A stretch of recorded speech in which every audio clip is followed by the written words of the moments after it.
You remember the sound before the light, not a thunderclap, not the clean crack of metal, but a long, low note, like a cathedral organ heard through sand. It rolls through your chest as if your ribs are a tuning fork humming with a frequency you've carried your entire life. You do not know when you learned this sound. You only know you've been hearing it forever, tucked under the noise of traffic and seasons and days. Tonight it rises, and with it the desert lifts its head and listens. You open your eyes to darkness that isn't empty. It's textured, velvet threaded with starlight. The night air a cool shawl draped over shoulders, warmed by a day that refuses to fully let go. Creosote breathes its clean, resinous breath. Mesquite keeps the day's heat in its ribs. A far coyote loosens a stair-step of yips across the mesas. Wind, when it comes, is a cat's whisker on your face. You feel grains of sand ticking in slow avalanches under the weight of your own stillness, a pocket watch of the earth keeping time without numbers. Above you, the sky is so clear it feels like a polished lens. You find the river of stars at once, milk white and immeasurable, its shape familiar, as if the pattern were etched behind your eyelids. You count, not in ones, but in breaths. With each breath, the world grows more detailed. Prickly pear pads hold beads of moonlight like coins. A distant windmill turns its long arm, slow, ceremonial, and clicks. Somewhere, an old fence wire sings a single note as the breeze threads it like a needle. Your eyes adjust, and the horizon pulls itself taut, an obsidian string laid flat between the land and the vault of heaven. It feels like the border of two dreams, stitched edge to edge, the earth's sleep and the skies. There are no towns close enough to smear the darkness with sodium glow. There is only the endurance of the desert and the water quiet of space above it. Here's that is when you notice the lights. At first, you take them for stars rearranging themselves, a cluster, faint as whispers, gathering and shrinking as if inhaling and exhaling. Then the cluster unknots. One bead slips free and drifts, not across the sky, but within it, like a fish moving beneath ice. It pauses, impossible in its pause, then darts, drawing a line of motion so swift you blink and do not find it again where you expect. You feel your heartbeat becoming a tide. You tell yourself these are planes, satellites, tricks of vision, but nothing you have ever seen slaloms without sound through the firmament like this, curving and stopping, stopping and curving, never leaving a trail, as if running on a rail you cannot see. A pressure builds, not in your ears, but in the center of your head. A hush gathers color. It is not silence, but a soft interior static, a snowfall within thought. Behind your eyes, ghostly words condense, phrases sketched like frost on glass, disappearing when you try to focus. Remember the way. No harm. Observe. You are already listening. The lights draw nearer. Not like meteors falling, but like lanterns carried by careful hands. They seem both far and near, distant as the oldest constellations and close enough to breathe on your skin. You cannot tell their size. In one heartbeat, they are pearls nailed into the night's black cloth. In the next, they are silent moons the size of houses, riding the currents of nothing you can name. You rise without thinking, sand sliding under your palms, knees pushing divots into the earth that hold their shapes like memories. The air feels different here, slightly viscous, like walking into a room full of music, except the music is inside you, and you are the instrument. On the ridge, a yucca stands sentinel, its white blossoms brimming like a chandelier. A moth opens and closes its paper wings on the blossom's lip. You realize your own mouth is slightly open, and you taste metal, a clean coin flavor, not unpleasant, but unfamiliar. Your pulse taps your tongue like a finger drumming a table. The lights are not alone. There is a feeling that arrives first, a pressure in the space behind your sternum. Then the suggestion of shapes where no shapes should be. They wait at the edges of your vision, the way thoughts wait at the edges of dream. When you turn your head, they are not there. When you stare at the horizon and let your attention relax, they are everywhere. Tall where tall should be impossible, slight where slight resists the wind. You do not see faces, you see the impression of attention. The air around you bulges with it, as if a school of unseen fish has changed direction in unison, as if the desert itself has turned to look at you. A coolness slips under your ribs, not fear exactly, but the chill of being known. It rings the way a bell rings after a door has closed. Do not look with your eyes. Remember, we are close to you, closer than you imagine. You let your eyelids fall to half-mast, and something in you loosens. The knot that keeps day tied to day. You've had this sensation before, in elevators, in church basements, in long school hallways that went nowhere, and in sudden thunderstorms when the sky turned green, the instant before something arrives. An inhalation held, afloat between steps. The lights knit themselves into a geometry you cannot name. Not a triangle, not a straight line, a shape with more understanding than you own. It turns in place without turning, like an idea rotating in your mind, fresh from the name you almost give it. Within the shape, space thickens, and all the stars shine around it, as if reluctant to touch it. A wind slides down the slope and combs the grass. You hear it part around you. You feel heat packed in the stones cool at your back. Your breath becomes the smallest thing in the universe, and also the most important. Each inhale is a choice. Each exhale is an agreement. You think of the desert as a body, bones of caliche and basalt, skin of sand, blood of hidden aquifers moving with patient certainty through channels no one sees. The lights pause over that body as if listening for its pulse. They shift, cautious as surgeons. Then the pressure lessens, then returns, like a tide visiting a shore it has claimed since the world was young. Listen with your hands. The pattern is older than names. It will be gentle if you are gentle. You lower your hands, palms to the ground. The sand is cool, then warmer as your skin teaches it your temperature. Distantly, you hear the tiny lives that currency the desert. A scorpion anchoring a line of footsteps into a story. A night lizard printing punctuation into dust. The curve of the Milky Way leans, and the lights rearrange again. This time they blink, and you feel the blink in your own chest, as if your heart had opened an eyelid and closed it. Above you, there is a softening, like cloth sinking into water, like breath pressing against a cold window. The outline of more than light becomes almost a surface. It shimmers without heat. Its movement, if it is movement, is a slow conversation with the night itself. Mist the color of midnight collects, then thins, then collects again, building a presence the way dew builds along a blade of grass. Molecule by molecule, patient with the laws of the world it adopts. You close your eyes, not in fear, but to take away the visible so that what remains can be felt. In the dark of your own body, these are the pictures.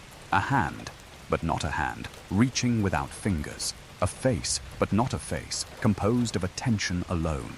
An eye, but not an eye, round as a moon, but soft as a thought. They regard you with a curiosity that holds no cruelty. Inside that attention is something you have never let yourself ask for. Permission to be exactly as you are. You want to say your name. You find you cannot remember how to pronounce it, as if it were a word in a language you once knew and have not spoken in years. In place of your name, something else steadies inside you, a thread humming like wire in wind. We are not a question. We are the answer that lived before the question. We will be what you need to call us. When you open your eyes, the geometry above you is closer, and the pressure in your chest realigns your posture without moving your muscles. A compass needle recognizing north. You understand that closer isn't a distance. Closeness is a permission granted between living things. It is a lane opened through space, a corridor lit through thought. There is a tremble along your arms, not unpleasant, like the after swell of singing. The skin of your forearms rises in mild shivers, as if the air itself has tiny hands. You taste rain that hasn't formed yet. The yucca's blossoms turn their faces by a fraction you would have sworn was impossible without wind. In the middle distance, a black-tailed jackrabbit freezes with one ear cocked, not in terror, but in baffled attention. You think of the stories told in tin-roofed kitchens about far lights over ranch land, how the old men's cigars made small comets of smoke while their hands drew shapes their words could not hold. You think how those stories lingered, not because they explained anything, but because they touched the place explanations come from, the place where your body knows before your mind catches up. The interior static softens into words again, like a radio station clearing. You have carried this night through many days. It is time to see what is already seen. We are only impossible until you remember, as if obeying a tide chart written on your bones. You stand. The stars do not move, and yet everything moves. The world inches a degree along its own invisible rail, and your shadow, what little of it there is, changes its mind. One of the lights leaves the cluster. It drifts, then makes a choice. The choice is you. A filament unwinds from it, a hair-thin line of brightness that is not bright so much as it is honest. It touches the ground near your feet and spreads, not like spilled paint, but like awareness, seeping into the soil, licking the quartz grains with thin tongues of notice.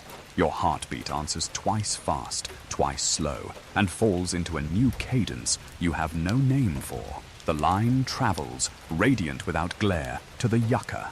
It pauses as if checking a map, then continues beyond, then splits into threads that lace themselves through the air like the structure of a forgotten web. You watch, entranced, as the woven light makes a door where there was no door. It does not swing open.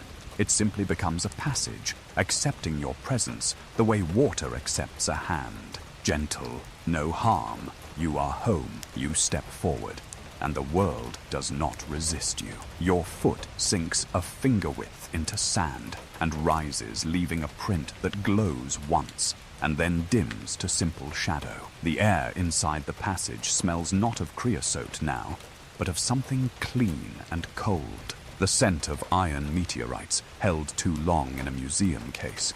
The shadow taste of stars. Inside the passage, the night has a different grain. The very dark seems milled finer, as if crushed and sifted until it could flow.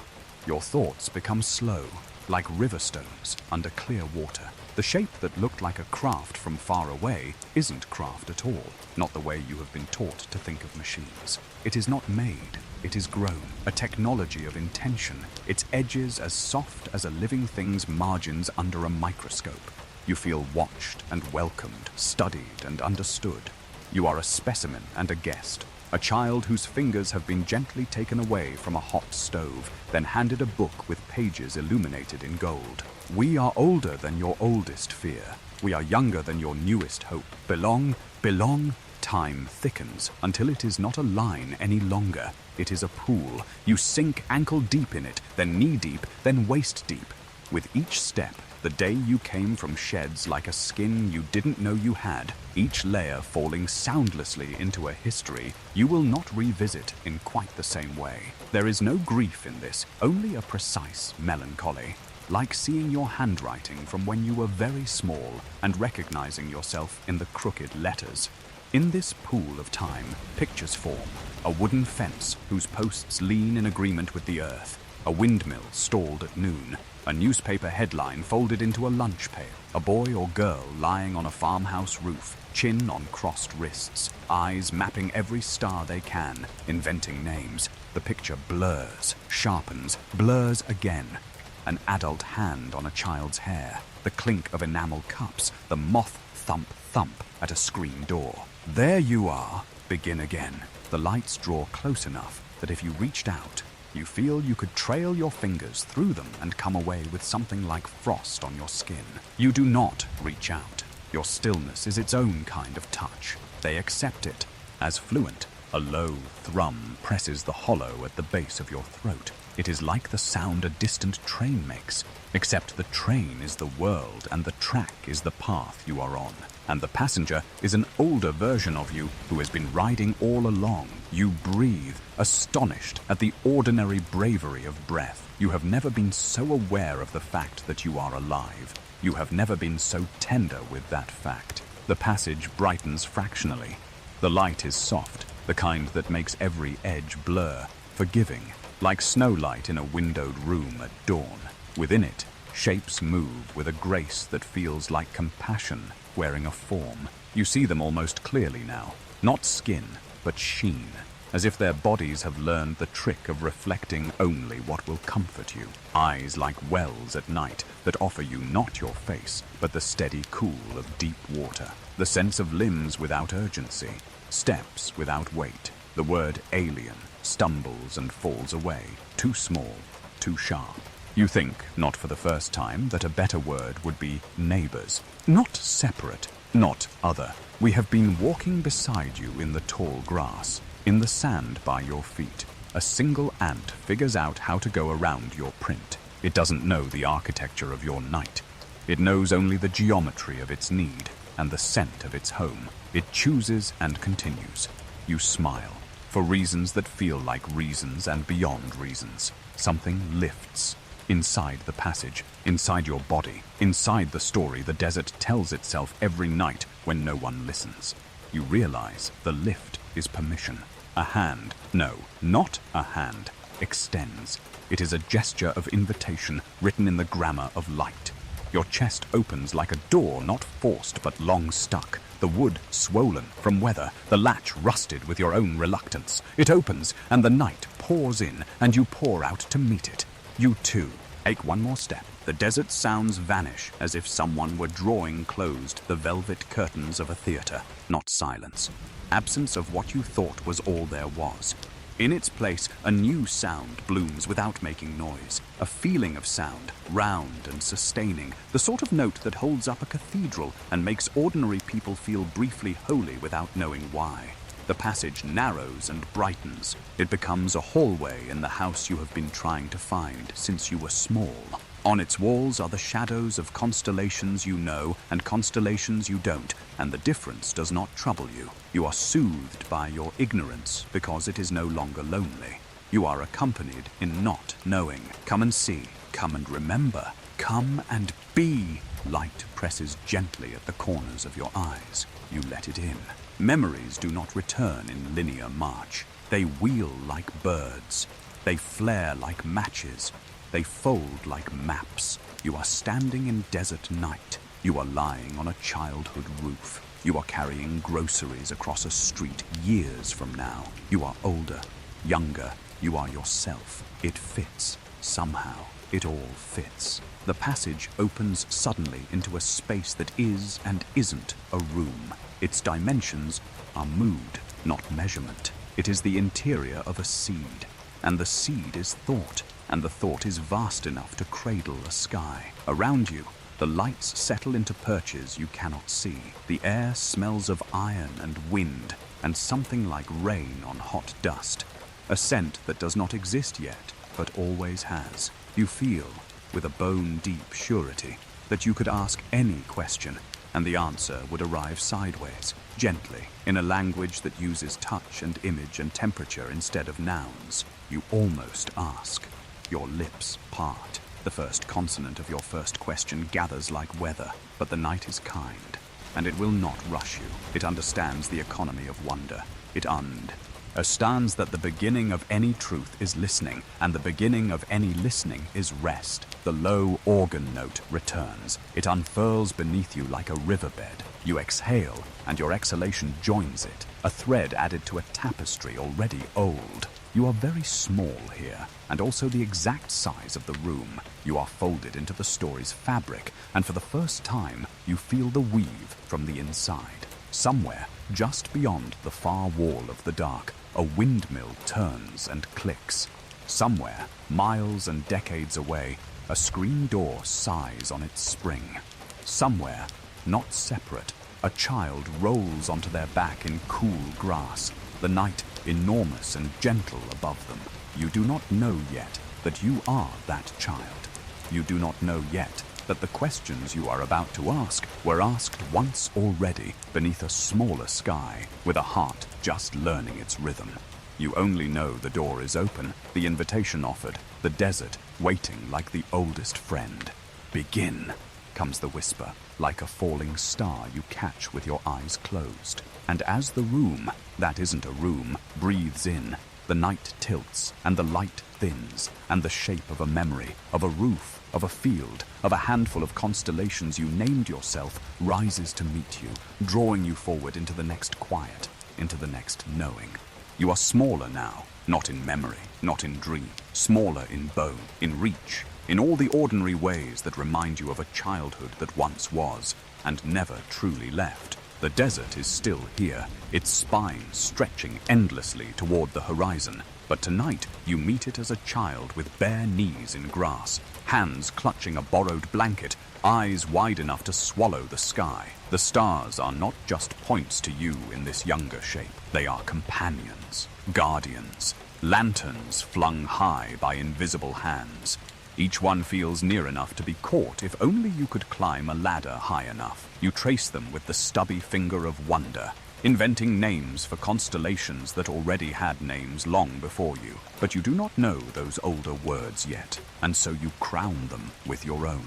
The kite, the river, the lantern bird. The grass presses cool against your skin. The earth has not yet learned to feel heavy beneath your feet. To you, the desert is endless playground, alive with crickets, owls, and the small scurries of unseen creatures weaving stories through the night. Every chirp, every rustle, every vibration feels like a secret whispered for you alone. Your parents' voices drift faintly from the porch, low, tired, human, but you are too far away to catch their meaning. The words dissolve into the hum of summer air, folding into the chorus of night. Out here, you belong more to the stars than to the house behind you. The first time you notice the strange light, you are young enough not to question. A shimmer slides across the horizon, too steady for lightning, too alive for airplanes. You blink, expecting it to vanish, but it lingers, weaving slowly between familiar constellations. Your chest lifts,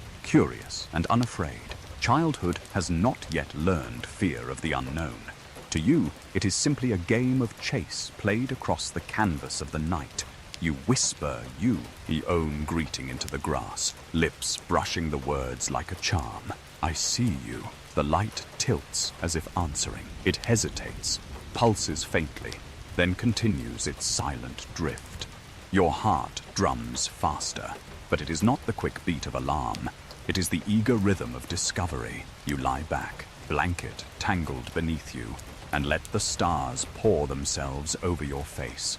The sky feels deeper than it ever has before, a well into which you could fall forever and never touch the bottom. Your eyes sting with the effort of holding so much in at once. Somewhere deep in your chest, you sense a truth larger than anything your small body can contain, that you are not alone in this world, nor in the world beyond it. The crickets pause their chorus. For a heartbeat, the desert is utterly still. In that stillness, something brushes the edge of your thought, not a word, not a sound, but a pulse, like a hand pressing softly against the inside of your mind. Awake. The pulse withdraws before you can understand it. You sit up, blinking, scanning the sky for its source, but the stars only twinkle in their patient silence, as if they have never spoken at all.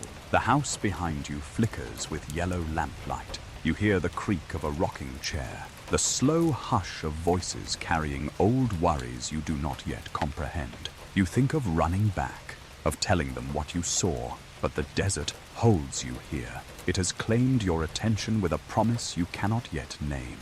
You fall back again, hands folded beneath your head, and stare at the river of light arching across the heavens. It feels less like watching and more like being watched. You sense eyes, not human eyes, not eyes you can picture, studying you with patient curiosity.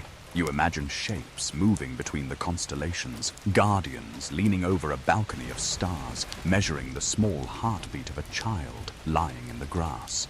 The night stretches on. You begin to hum softly, a tune you don't remember learning, the notes rising and falling like breath. The sound comforts you, though you cannot say why. Somewhere in the distance, coyotes return their yips, as though answering your lullaby. Time dissolves. Minutes. Hours. You do not know. The desert does not mark time in human ways.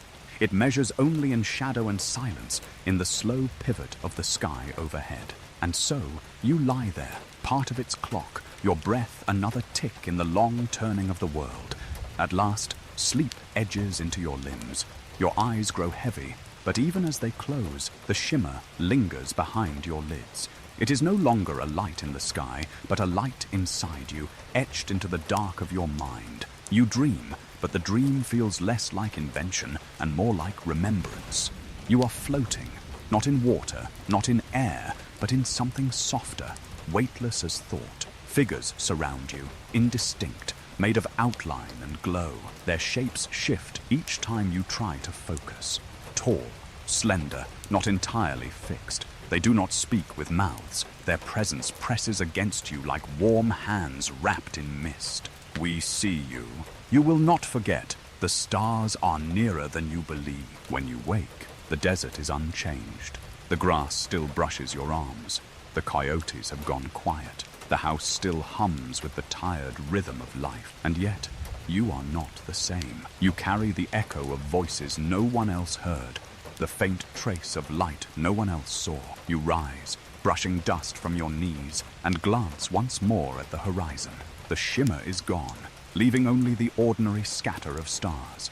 You smile, though you do not know why, and whisper again into the night. I see. The wind answers with a cool sigh, lifting your hair and carrying your words upward into the sky. You stand for a long moment, small against the immensity of the desert, and then turn back toward the porch light, carrying with you a secret that will never entirely leave.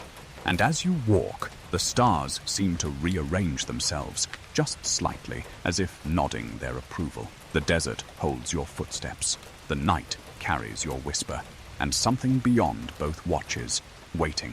The desert has always been dark. Dark in the way of wide, empty places where every star becomes a lantern and every shadow is so deep it feels like a door to another world. You've walked this desert in daylight, when it was sharp and sun-baked, a place of dust and heat shimmer, of lizards darting like living stones. But night transforms it into something other, something ancient. And tonight, the darkness holds a secret. You are older now than in the chapter before, still young, but aware enough to know the difference between airplanes and stars, between lantern light and lightning bugs. You lie in the grass at the edge of the ranch land, just beyond the fence, where the air is dry and smells of iron and sage. The moon is thin, a pale blade. You scan the heavens as you've done so many nights before, watching for the faint shimmer you once saw as a child. You tell yourself it may have been a trick of memory, but your heart insists otherwise. And then, on this night, the waiting ends. At first, it is subtle, a faint pulse in the distance, too steady to be a star. The horizon breathes with it, a light that swells, fades, swells again, like the rhythm of a living chest. You blink and whisper to yourself, airplane. But airplanes do not hover without motion, nor do they glow with such pale, unearthly clarity. The light divides. One becomes two, two becomes three drifts apart and back together, weaving in a pattern that feels too deliberate, too precise to be chance. Your skin tingles with awareness. The grass around you rustles softly, as though stirred by a wind you cannot feel. The night listens. Even the crickets pause their steady song. The lights glide across the horizon, not in straight lines, not like the blinking path of a plane, but in slow arcs, dipping and rising, stopping and starting. Sometimes they merge into one, a brilliant pearl that lingers, then fracture again into separate sparks. You rise to your knees, heart tugging between awe and unease. The ranch behind you is silent. The desert ahead is limitless. The sky has become a stage for something you cannot name. A whisper stirs in your mind, faint and fractured, as if carried by the light itself. closer. We are closer now. Do not fear. The words dissolve like smoke before you can grasp them. The lights advance, still far, but nearer than before. They sweep low along the horizon, painting the sand and brush with pale illumination. For a moment, the desert no longer looks like itself. Rocks gleam like polished metal. Yucca blossoms flare like ghostly torches. Every shadow seems alive, stretching, bending, reaching. You tell yourself again that they are aircraft. New, secret, perhaps military, but deep within, you know, airplanes make noise. Airplanes follow rules of speed and direction. These lights obey no such rules. They move as thought moves. Swift, halting, fluid. You take a step forward, barefoot on the packed earth. Each grain of sand feels charged, as though the ground itself is humming with anticipation. The air smells sharper, metallic, like the breath of a storm still hidden below the horizon. One light suddenly bursts downward, faster than falling, but halts before it reaches the earth. It hangs there, suspended, a glowing orb above the desert brush.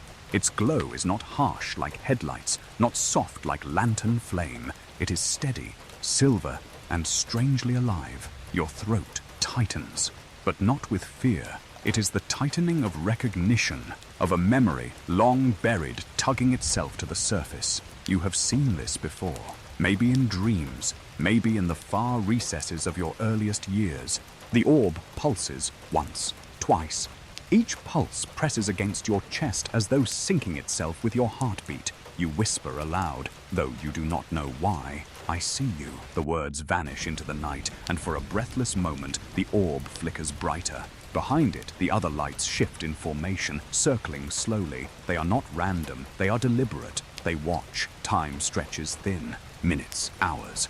You cannot tell. The desert has become suspended, every grain of sand caught in a stillness that belongs to them. The only movement is your own breathing and the gentle stir of light across the horizon. Then, as swiftly as they came, the lights retreat, not vanishing, not fading, but gliding backward into the dark, as though satisfied with their approach. They lift higher, becoming once again distant stars, or perhaps blending into them, indistinguishable from the ancient scatter above. The night resumes its rhythm. Crickets pick up their song. A breeze returns, carrying the scent of sage. But you remain standing in the grass, your body trembling with the imprint of what you have seen. The desert feels changed. The stars feel closer, and deep within, you hear the echo of the whisper. We are closer now. You do not yet know that this will be only the beginning. You do not yet know the nights ahead, filled with lights, shadows, and silences too heavy to ignore. But you feel it already.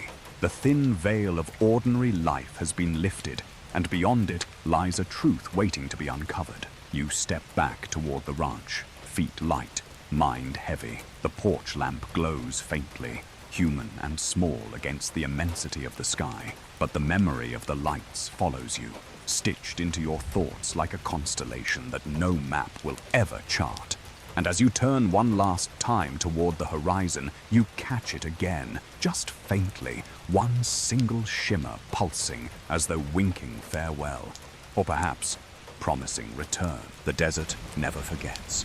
It carries the imprint of footsteps, of hoofbeats, of wagon wheels that carved trails now swallowed by sand. And it carries, too, the secrets of the lights, the ones you saw gliding in silence, weaving across the sky with impossible grace. Those lights follow you into the next day, clinging to your thoughts like dust to boots. Even under the glare of morning sun, you feel them humming in the marrow of your bones. But the world of adults has its own rhythm, and so you follow your family into town. Roswell, New Mexico, small, unassuming, with a single main street that wears the dust of every rancher, every traveler, every soldier passing through. Wooden storefronts lean gently against the desert wind. Windows display dry goods, saddle leather, and glass jars of candy. Above the diner, a ceiling fan spins slowly, though it does little to chase away the heavy air. You are still young enough to look small beneath the awnings, to be tugged along by a parent's hand, but old enough to feel a tremor of independence when that hand finally releases. The town is alive in its own quiet way. Men lean against pickup trucks, hats tipped low, muttering about crops and weather. Women linger at the grocer's door, their voices carrying bits of gossip across the street like floating scraps of cloth. And everywhere, in the edges of those voices, in the half-sentences and careful pauses, you hear it. The lights, the crash, the whispers. Inside the diner, the air smells of coffee and fried eggs, of dust that followed boots through the door. The counter is crowded with men in work clothes, hands rough, eyes sharp. They talk low, but you catch pieces, fragments strung together like beads on a wire. Saw it fall clear across the pasture. Not a storm. Not lightning, I tell you. Burned the sage clean through. Left metal like I ain't never touched before. You slide into a booth with your family, but your ears drift beyond their conversation. Every sound of fork on plate, every hiss of bacon from the griddle fades behind the current of those murmurs. You are listening to something larger than the room, listening for confirmation that what you saw was real. A rancher at the counter lowers his voice further. His hat shades most of his face, but his words still reach you. Strangest thing I ever laid eyes on. Shiny, but not steel.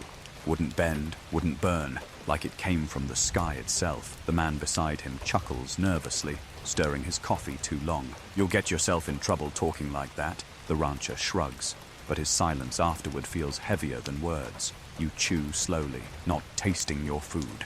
The lights you saw, the ones that pulsed with recognition, that seemed alive, now feel closer than ever. They are no longer just your secret. They are in the town, in the mouths of strangers, in the headlines you glimpse outside the newsstand. Flying disc captured near Roswell. The letters scream in bold print, black against white. You pause at the window, staring at the newspaper folded neatly for display. A boy your age lingers nearby, his fingers tracing the headline. When your eyes meet, he grins nervously, as though you share a secret too heavy for children to hold. "Did you see it?" he asks in a whisper. Words hurried before his mother tugs him away. You almost answer. The words almost rise to your lips. "Yes, I saw them. I saw the lights." But instead, you remain silent. The weight of the town's whispers presses against your chest, warning you of something unspoken, that there are ears listening which do not belong to friends. Later, as you walk the street, you notice men in uniform moving among the townsfolk. Soldiers. Their presence feels too sharp for a place so small. They do not smile. They do not speak more than necessary. They simply watch. Boots heavy on the boards, hands brushing against the holsters at their sides. When they enter the diner, the conversations fall silent, broken only by the clink of spoons against coffee cups. The soldiers nod curtly, scanning the room with eyes that weigh more than they reveal.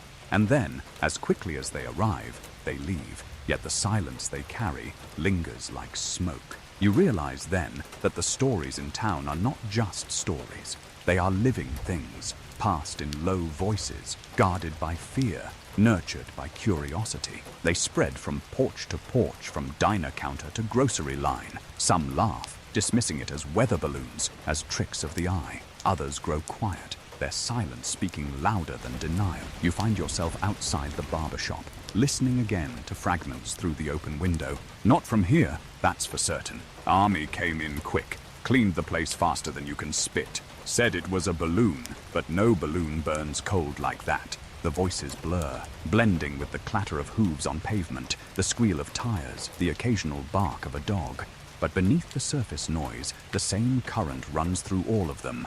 Wonder, fear, and a silence forced by something greater than either. You walk home that evening with the image of the lights burning still in your memory. But now, they are not just yours. They belong to the town. To every whisper, every half-truth, every nervous glance toward the horizon. The desert holds the wreckage. The town holds the story. And somewhere between them, you are caught. Child of the stars, listener to secrets, keeper of truths you cannot yet speak. As night falls again, you return to the edge of the ranch. The horizon waits, empty at first, then trembling faintly with the glow you now recognize. Lights, distant, watching, patient. You feel their presence before you see them. And in the hush of the desert, as the town's whispers echo in your memory, you hear it again, faint, like breath carried on wind. You are not alone. The lights pulse once, twice, as if answering the stories told in town. And you know, deep within, that the whispers will not end here. They have only begun. The desert has moods. Some nights, it is a mother, holding you in silence, letting you lie against its shoulder while the stars cradle your thoughts. Other nights, it is a stranger, vast and indifferent, stretching too far, too wide, as if you might fall into its emptiness. And then there are nights like this one, when the desert feels like a stage, waiting, holding its breath, preparing for something it cannot hide. You sense it first in your body, long before your eyes or ears confirm it. A vibration beneath the ground, subtle as a cat's purr, climbing into your bones. You are outside again, on the familiar grass near the fence, the town's whispers still alive in your mind. You came here looking for the lights, half hoping, half fearing. And now the night has decided to give you more than either. The stars are sharp, their light cut into crystal points. The air is dry, carrying the faint scent of dust and distant rain that has not yet arrived. Coyotes cry further east, their voices rising like ladders against the dark. And then the sky cracks, not with sound, not yet, but with light. A streak tears across the horizon, white gold and furious. It is too low to be a meteor, too silent to be lightning, too strange to be anything you've ever known. The streak bends, curves, shudders like a stone skipping across water. Sparks bloom behind it, glowing embers suspended in the firmament, fading slower than they should. You rise to your feet, breath locked in your throat. The streak is moving west to east toward the ranchlands, and then it happens. The sound. A rolling thunder, low and ragged, bursts through the desert floor. It doesn't sound like a plane, not like the whine of an engine or the crack of a sonic boom. It is heavier, stranger, as though the earth itself is groaning under the weight of something unnatural. The streak brightens, then fractures. Pieces scatter, some vanishing into the void, others flaming briefly before dissolving. But one, the largest, holds together. You see it tilt, as though fighting against gravity, as though trying to correct itself. For a fleeting moment, you imagine it might succeed, might rise back into the heavens where it belongs. But gravity wins. The object plunges downward, slicing the desert horizon with fire. A bloom of light flares on impact. Brilliant, soundless at first, then followed by a shock that rattles your chest and bends the grasses at your feet. The ground trembles. Birds scream into the night sky, and in the distance, a plume of dust rises like a ghost unfurling from the earth. You stand frozen, your entire body thrumming with disbelief. The town's whispers, the rancher's stories, the fragments of newspaper headlines, they all converge in this single instant. It has happened. Not just lights in the distance, not just whispers in town, but something real, something here. The desert holds its silence for a moment too long, as though stunned by its own witness. Then, slowly, sound returns. Coyotes howling in disarray, dogs barking from far-off farms, the groan of wind sliding through mesquite, and underneath it all, a faint hum. Not from the ground this time, but from the air itself. A frequency so low it tingles at the back of your teeth, vibrating like an invisible string plucked by unseen hands. You whisper, breathless, "It's here." The words vanish into the night, swallowed by dust. Your feet begin to move before your mind catches up. You walk toward the horizon, toward the rising plume. Each step feels guided, compelled, as though something has reached into your chest and tethered a line between you and the crash. The desert resists slightly, sand tugging at your shoes, brush clawing at your legs, but the pull is stronger than the obstacles. As you draw nearer, the glow becomes clearer. Not flame, not exactly. It flickers with strange hues, blue, green, silver, colors that shimmer and fade like oil on water. The dust carries the scent of ozone, sharp and metallic, stinging your nose, and then you hear it. Not sound, but a voice. Inside, Not yet. Do not be afraid. You are not alone. Your heart slams harder. You stop, scanning the horizon, but there is no one else in sight. Only the brush, the dust, and the faint glow of something half buried beyond the ridge. You crouch low, every sense alive. The desert no longer feels empty. It feels occupied, watched, as if the stars themselves have leaned closer, their gaze focused entirely on this one fragment of Earth. From over the ridge, you glimpse it, the wreck. Not a balloon, not a plane, not anything you can name.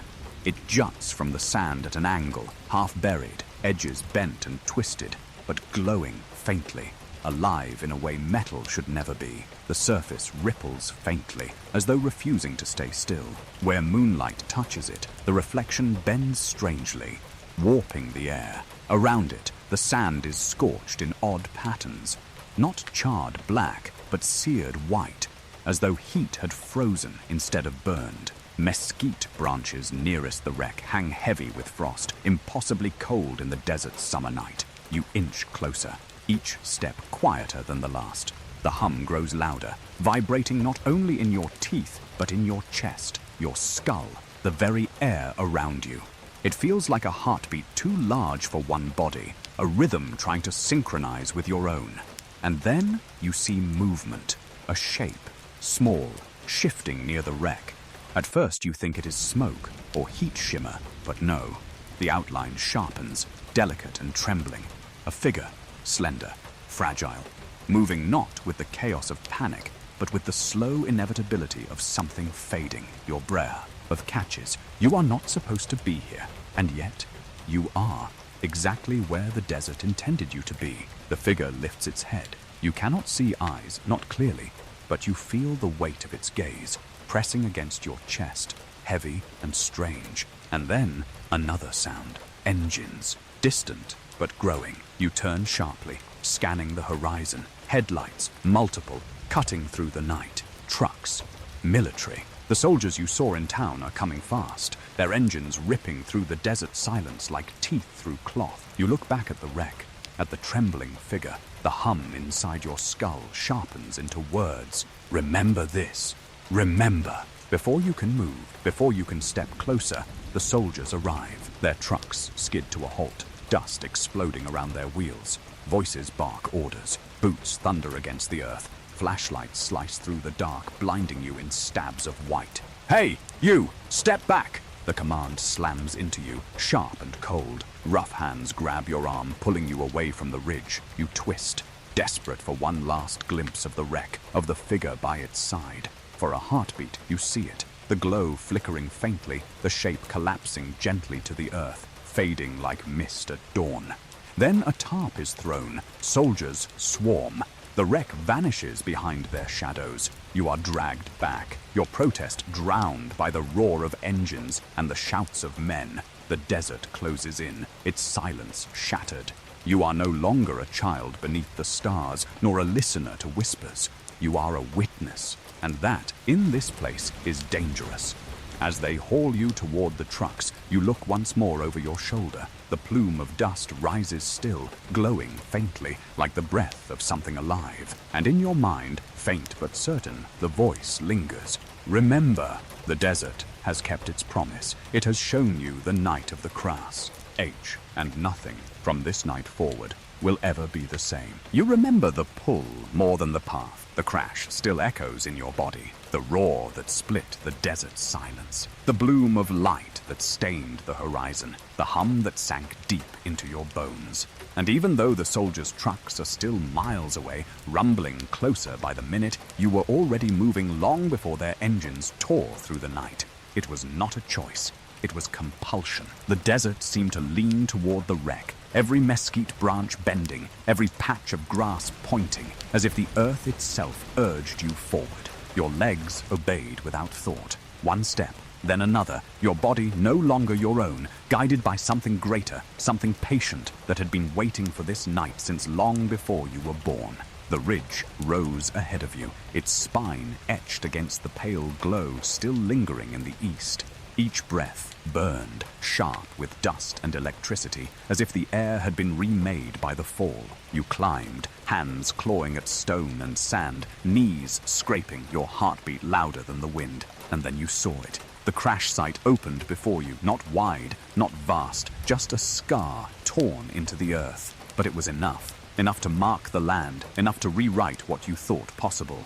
The object, if you could call it that, was half buried, its hull crumpled and bent, but not broken in the way human machines broke. Where metal should have twisted into shards, this surface seemed to fold like fabric, bending but refusing to tear. It shimmered faintly, not from flame, but from within, a glow that pulsed like the faint beat of a slowing heart. The ground around it was wrong. White frost clung to the sagebrush, though it was midsummer. Pebbles hummed faintly when you touched them, vibrating with a rhythm too steady to be random. Sand glistened with glassy patches, fused into rippling patterns like frozen waves. The smell in the air was strange. Ozone, yes, but mixed with something sweeter, almost floral, like the ghost of blossoms that had never grown in this desert. You moved closer, slow, reverent. Each step made you smaller. You were a child before a cathedral, and this ruin was your altar. And then you saw it. Not the wreckage, not the frost, not the light, but then a figure lay slumped against the curve of the craft, half shielded by the strange metallic folds. At first, you thought it was smoke again, a trick of dust and shadow. But then it shifted, only slightly, a faint movement of chest or limb, and the truth pinned you where you stood. It was alive. Slender, impossibly so, its frame delicate as reeds, but held together with undeniable strength. Its skin, or what you thought of as skin, gleamed faintly, a sheen that caught the strange light of the wreck and bent it into colors you had never seen before. The head was large, but not grotesque, smooth and curved like the polished stone of riverbeds. Eyes, if eyes they were, seemed closed, or perhaps shielded by a membrane. You knelt without thinking, every nerve in your body sparking with awe and fear. The air around the figure felt charged, vibrating like a field of invisible strings. You reached out, hand trembling, not to touch, but to simply close the distance, to prove to yourself that it was there, that this was real. The hum in your skull grew louder, not painful, not deafening, just present, like a voice tuning itself. And then, inside, beneath your own thoughts, you felt it, not alone. You see, remember, the words were not words. They were impressions, translated into meaning by something beyond language. And in that moment, you understood.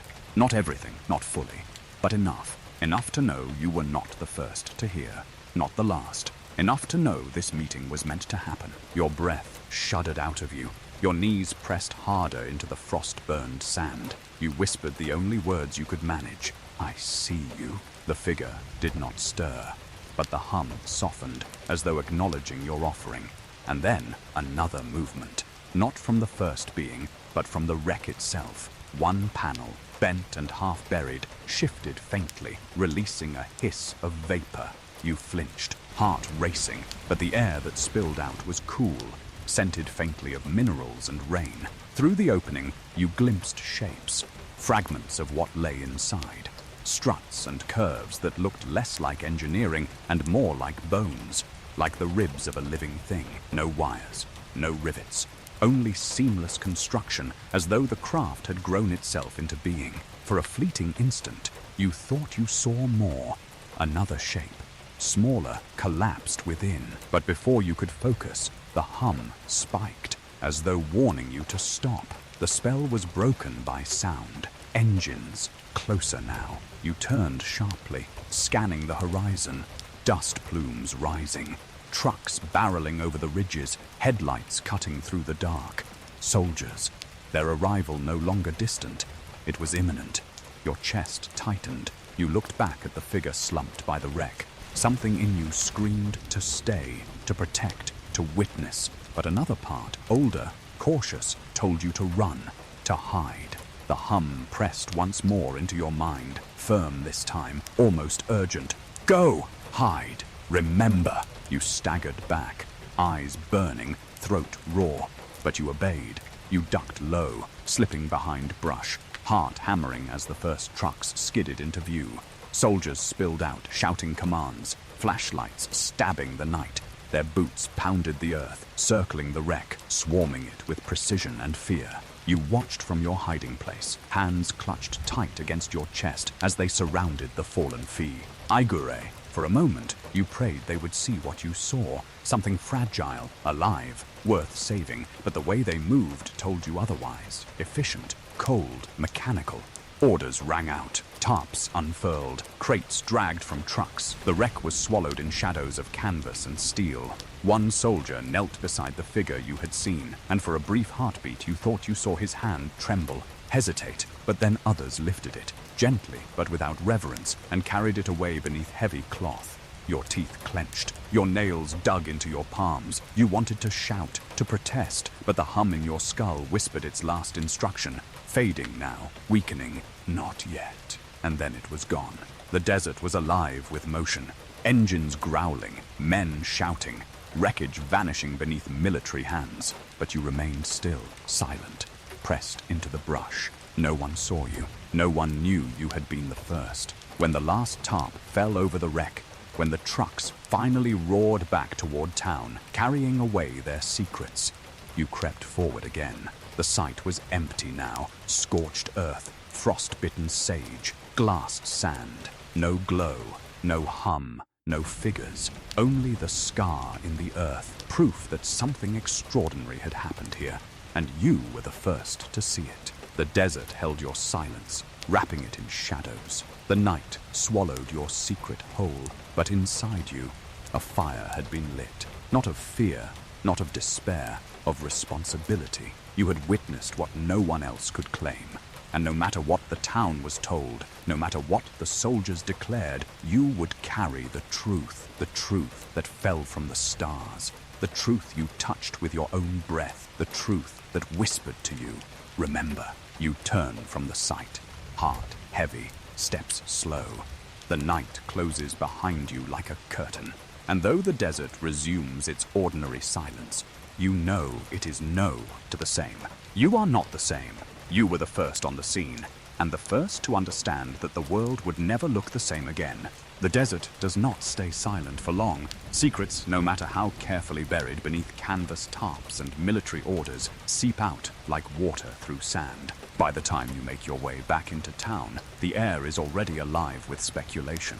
The crash, the soldiers, the trucks rolling in the dead of night. Everyone has seen something, or at least believes they have, and even those who claim they saw nothing at all now speak with the nervous certainty of people who have witnessed history without knowing how to describe it. At the diner the next morning, the smell of coffee hangs heavy, mingling with cigarette smoke and the clatter of cutlery. But the conversations are different, quieter, sharper, carried on the edges of words instead of in the middle of them. Every booth holds a version of the story. One man swears he found strange pieces of metal scattered near his fields, silver scraps that would not burn when he held a match to them. Another leans in, voice low, saying his cousin heard the army had carted away bodies, though no one dares to describe them in detail. Some dismiss it with laughter, insisting it was nothing but a weather balloon. But their laughter rings too forced, their eyes glancing toward the windows, toward the empty desert beyond. You sit at your own booth, hands folded tightly around a glass of water, listening. You do not speak. You cannot. The memory of what you saw, the slumped figure, the shimmering hull, the hum that pressed into your skull burns too fiercely inside you to release into the careless air of gossip. To hear your truth reduced to rumor would feel like betrayal, and yet you crave it too. You lean into every whisper, searching for someone who might confirm that what you saw was real. At the newsstand outside, bold headlines shout from the front page, "Flying disc captured near Roswell." The words stop passers-by in their tracks. A fingers point, voices murmur, eyes widen. For a moment, the town itself holds its breath, standing at the threshold of belief. You feel your chest lift with the thrill of recognition. Someone has spoken it, printed it, made it real beyond your own memory, but the relief does not last. The very next day, a retraction arrives. The same paper that proclaimed a flying disc now declares it nothing more than a misidentified balloon. The headlines shrink, the voices grow quieter, the laughter grows louder, harsher this time. covering fear with mockery. You feel the shift in the air, as if the town itself has been scolded into silence. Still, not everyone is convinced. Farmers gather on their porches at night, retelling what they saw, strange lights gliding across their fields, frost on the grass in the heat of July, soldiers marching through their land without asking permission. Children trade stories at school, wide-eyed and breathless, describing aliens with enormous heads and shining eyes, details stitched together from imagination and overheard fragments. In hushed corners, old men mutter about government secrets, about truths too dangerous for ordinary folk to know. The story fractures, spreads, multiplies. Every voice adds a new layer until no one is sure which part is real and which is simply fear wearing a mask of memory. Through it all, you keep your silence. You walk the streets, sit at the counters, linger at the edges of crowds, and listen. Every word cuts at you because you know more than they do. You were there. You saw what lay beyond the ridge, what they are all trying to reconstruct from fragments. You remember the hum in your skull, the whisper that told you to remember, and you wonder if you will ever be able to tell anyone without being silenced like the town itself. The soldiers do not help. They are everywhere now, at the diner, at the barber shop, at the edges of the fields. They speak little, but their presence says enough. Their boots are heavy, their eyes scanning every face for signs of defiance. Some carry clipboards, jotting down names, questions, warnings. Others carry rifles, a wordless reminder that silence is safer than speech. Families are visited in their homes, asked what they saw, what they collected, what they might be tempted to share. Most comply quickly, handing over fragments of metal or glass, insisting they saw nothing else. The brave ones who hint at more fall into long, uneasy silences afterward, as though reminded that memories can be dangerous possessions. In the grocery store, you overhear two women whispering as they bag sugar and flour. One swears her brother touched the wreckage before the soldiers came, and that it felt light as paper, yet unbreakable. The other insists she heard cries that night. Cries not of men, not of animals, but of something in between, fading into the dust. They speak quickly, nervously, glancing around the aisles as though afraid the walls themselves might be listening. At night, you return to the fence line, staring toward the horizon, where the crash scar still lingers. The site is empty now, stripped clean, but you can feel it. The hum still thrums faintly in the back of your mind, as though something invisible remains, stitched into the desert soil. You lie in the grass, staring up at the same stars that bore witness, and you wonder if the figure you saw, the one carried away beneath tarps and shadows, still lingers somewhere near, or if it has been hidden far beyond your reach. The whispers grow louder in your dreams. They come not from townsfolk now, but from within your own sleep. Voices that are not voices, words that are not words. Remember, do not forget, we are closer to Han, you know. Sometimes you wake with your heart pounding, the desert night pressing against your window, as though the stars themselves lean close to check if you are still listening. The town grows restless under the weight of secrecy. The official story hangs in the air like a heavy curtain, a balloon, nothing more, nothing strange. But the people know better. They may not have seen what you saw, but they have seen enough to doubt. They have heard the engines in the night, the hurried commands, the fear in the voices of soldiers who should have been calm. They have felt the desert shift beneath their feet, tasted the metal in the air, watched the frost bite into mesquite where no frost should ever grow, and so the whispers persist. Around kitchen tables, at church pews, in the back rooms of shops where customers linger longer than necessary, a community of listeners and storytellers builds itself in secret, each holding onto their fragment, each afraid, yet unable to let go. You live between two worlds now. In the daylight, you are one of them, silent, pretending to believe the balloon story, smiling weakly when others laugh. But in the darkness, you are something else. You are the witness, the first, the one who knows what truly lay beyond the ridge. The desert does not let you forget. The whispers in your dreams do not let you forget. One evening, as you sit again in the diner, you catch a man's eyes across the counter. An older rancher, face weathered by sun and years, gaze steady and haunted. He holds your stare longer than anyone else ever has, and in that silent exchange, you feel it. Recognition. He knows. Perhaps not everything, not exactly what you saw, but enough. Enough to carry the same weight you carry. He does not speak, neither do you. But in that silence, you feel less alone. Still, the world outside moves on. The headlines fade. The soldiers eventually leave, though their absence feels as heavy as their presence once did. The town tries to return to normal, but something has changed. Trust has thinned. Every shadow feels like it might be hiding something. Every plane that crosses the sky earns more stares than before. The desert itself feels altered, as though the ground remembers the night it was torn open and will never truly close again. You walk home under the dim glow of a streetlight, the stars thick and endless above. You carry the whispers with you, the ones from the townsfolk, the ones from your dreams, the one from the figure who pressed its voice into your very mind. You know the story is not over. The wreckage may be gone. The soldiers may have packed their crates and silenced their witnesses, but the truth cannot be contained so easily. The whispers of the wreckage have taken root in the town, in the desert, in you. And like all things planted in secrecy, they will grow. Slowly, quietly, inexorably. Until one day, the world will no longer be able to deny what fell from the sky.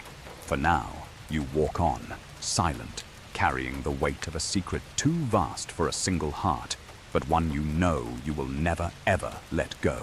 The desert changes when the soldiers arrive. Its stillness no longer belongs to crickets or coyotes, nor to the sigh of wind pushing through mesquite branches. It belongs now to the grind of tires and the heavy march of boots. You feel it first in the earth, tremors underfoot, vibrations carried through soil and stone, long before you hear the engines. Dust rises in plumes across the horizon, smudging the clean line of twilight. What once was open sky and endless sand becomes a stage filled with silhouettes of trucks, jeeps, and men who bring their own silence, heavier than the desert's own. From your place near the fence line, you watch them. The headlights cut harsh beams through the darkness, their engines coughing smoke into the cool night air. The ground shakes with their arrival, a rhythm as steady as drums in a war parade. Soldiers spill from the trucks in practiced lines, their boots hitting earth with such force the desert seems to bow beneath them. Their voices carry low but sharp, commands thrown into the night, terse, clipped, unyielding. You hear numbers, directions, orders shouted to men who already know where to stand, how to move, how to close a circle around a secret. The wreckage, what little you saw of it, is theirs now.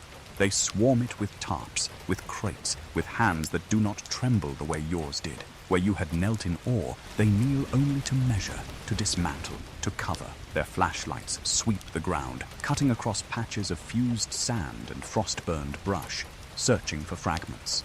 You watch as they gather every piece, no matter how small, a sliver of silver, a pebble that hums, a shard of glass that bends light wrong. Into their boxes it all goes, sealed, carried away, hidden. The desert resists them in small ways. Wind picks up, tossing sand into their eyes. Their lights flicker against the rising dust. Their engines growl blah. It stalls briefly, as though the earth itself is reluctant to let them leave.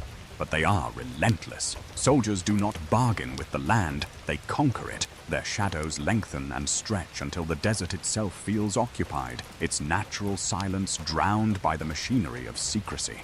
From your hiding place, you dare not move. You crouch low, the brush scratching your arms, your heart thudding louder than the trucks.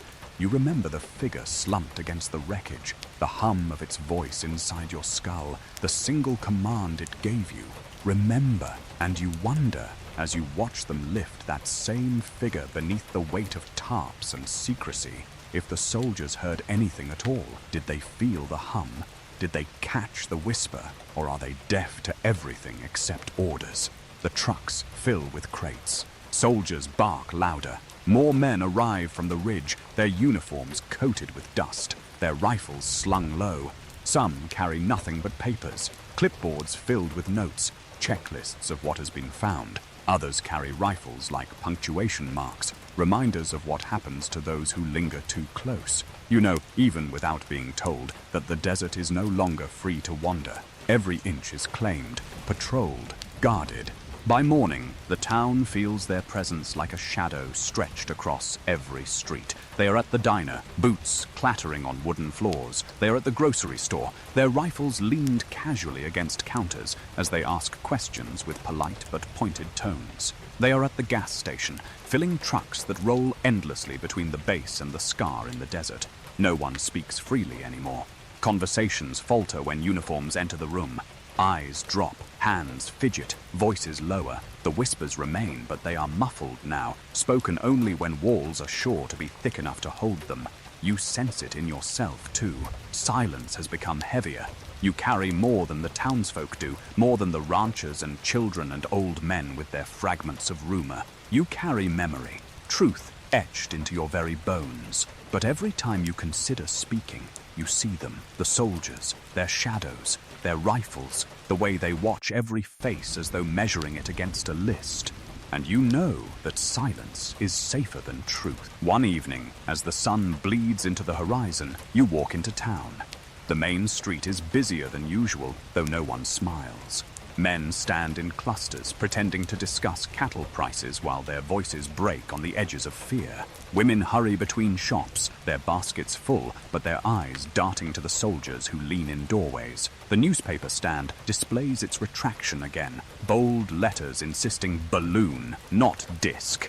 You feel the lie in your stomach, heavy and sour, but most pretend to believe it. Pretending is easier. Pretending is safer.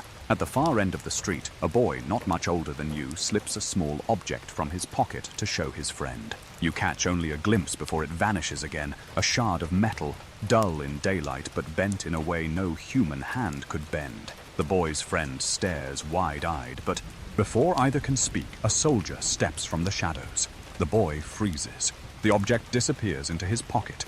The soldier says nothing, just watches, long enough for the silence itself to serve as a warning. The boys scatter, their laughter forced, their shoulders tight. You carry that moment with you as you return home. It tells you what you already knew, that the wreckage is not gone, not completely. Fragments remain, in pockets, in barns, in drawers, hidden beneath blankets. The soldiers cannot erase everything. The desert is too wide, too stubborn to surrender all its secrets. The town clutches what it can, whispering in corners, passing fragments like holy relics, proof that the truth still breathes. But the soldiers are patient. They do not need to chase every rumor. They only need to remind people of consequences. Their trucks grind through the streets daily, wheels leaving scars in the dust. Their boots leave prints on porches. Their silence weighs more than their words. And so the people live with it. Half-truths wrapped in fear. Fragments clutched in secret. Stories swallowed before they can reach the open air. At night, you return to the fence line again. The desert stretches wide and empty, but it no longer feels like yours. The wind hums low, carrying dust that stings your skin. And in that dust you almost see them. The soldiers, their shapes drifting like phantoms, their shadows stretching endlessly. You close your eyes, trying to remember the night before they came. The night of the crash, when the desert was alive with wonder and fear instead of orders and rifles. You try to recall the hum in your skull, the voice that whispered, "Remember." And you realize that remembering is the only resistance you have left. You cannot fight soldiers, you cannot stop trucks, you cannot silence rifles, but you can hold on to the truth. You can guard it within yourself, stronger than their silence, deeper than their shadow. The desert has taught you this. What falls from the sky may be buried, covered, hidden, but never erased. Secrets take root, whispers grow into echoes, and one day the soldiers will leave, but the desert will remain. Still humming with memory, still carrying the scar of what it witnessed. For now, you live beneath their dust, beneath their shadow. You walk the town streets, silent as the others, nodding when they say balloon, lowering your eyes when uniforms pass. But inside, in the quiet corners of your mind, where no rifle can reach, You keep the memory alive. The slumped figure, the glowing hull, the frost that burned summer brush, the hum that told you not to forget. You guard it fiercely, knowing the soldiers cannot take that from you. And so, the desert belongs to them by day. Its silence patrolled, its dust ground beneath their boots. But by night, when the stars return, when the wind carries the faintest hum, it belongs to you again.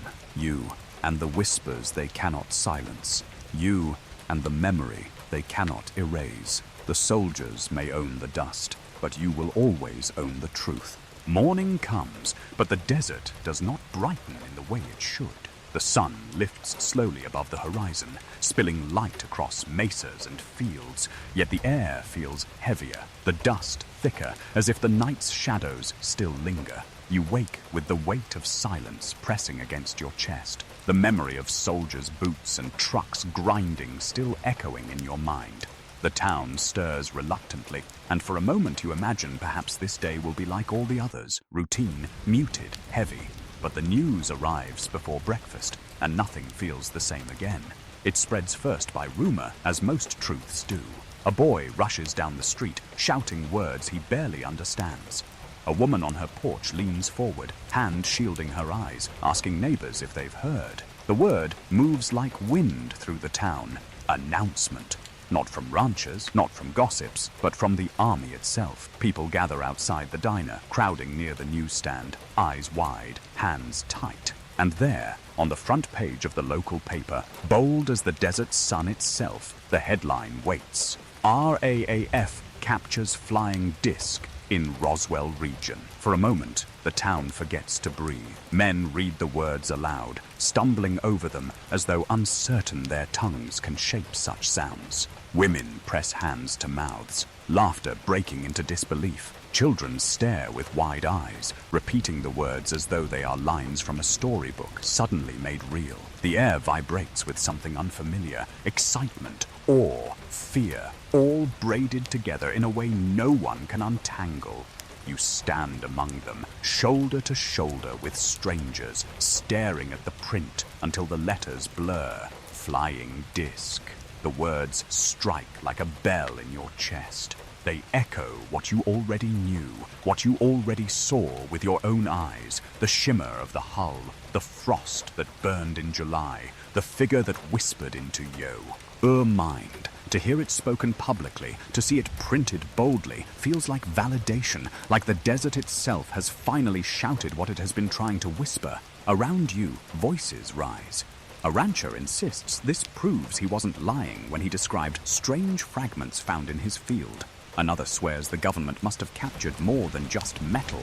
He gestures wildly, speaking of bodies, of beings. The crowd buzzes louder, a hive of speculation, disbelief, and wonder. Some laugh nervously, others speak with the fervor of preachers. For one fragile morning, Roswell is the center of the universe, its secret no longer hidden in whispers, but carried openly in headlines. But with the excitement comes unease. Soldiers still line the streets, their faces unchanged, their postures rigid. They stand at corners while the townsfolk murmur, watching not the paper, but the people reading it. Their silence is sharper now, as if daring anyone to speak too boldly. The announcement may have been made, but the desert still belongs to them, and their boots still claim its dust. Inside the diner, the talk is fevered. Men slam cups on counters, demanding more details. Women huddle in booths, voices dropping low, even as their eyes spark with thrill. A boy whispers to his sister that maybe the visitors will come back, maybe they're still here. Watching from the sky, the cook burns bacon, distracted by the flood of speculation. No one can think of anything else. Even the air feels alive, charged with invisible currents, as though the crash itself still hums beneath the town. You sit quietly, watching, listening, your own secret pressed tight against your ribs. You remember the figure slumped against the wreck, the glow of its skin, the hum of its voice inside your mind. The headline on the paper shouts what you already know, but what it does not say. The presence of life, the whisper, of thought, the moment of contact burns hotter than ink could ever capture. You ache to speak, to stand in the middle of the room and say, "Yes, I was there. I saw them. I heard them." But you do not. Fear clamps your throat shut. The memory of soldiers' eyes reminding you that truth is not always safe to share. Outside, the streets swell with conversation. More papers arrive, and more hands snatch them up, folding and unfolding the same bold headline. Radios crackle with voices reading the words aloud, relaying them far beyond Roswell. For the first time, you realize the story has escaped the desert. It is no longer just yours, no longer just the town's. It belongs now to the country, perhaps even to the world. Somewhere far away, men and women you will never meet are staring at their own newspapers, whispering to each other about flying discs and what they might mean. The truth you carried in silence has suddenly become global. But even as you feel the rush of wonder, a chill creeps at the edges. The soldiers do not celebrate. They do not marvel. They remain watchful, tight-lipped, their trucks rolling steadily between the base and the desert.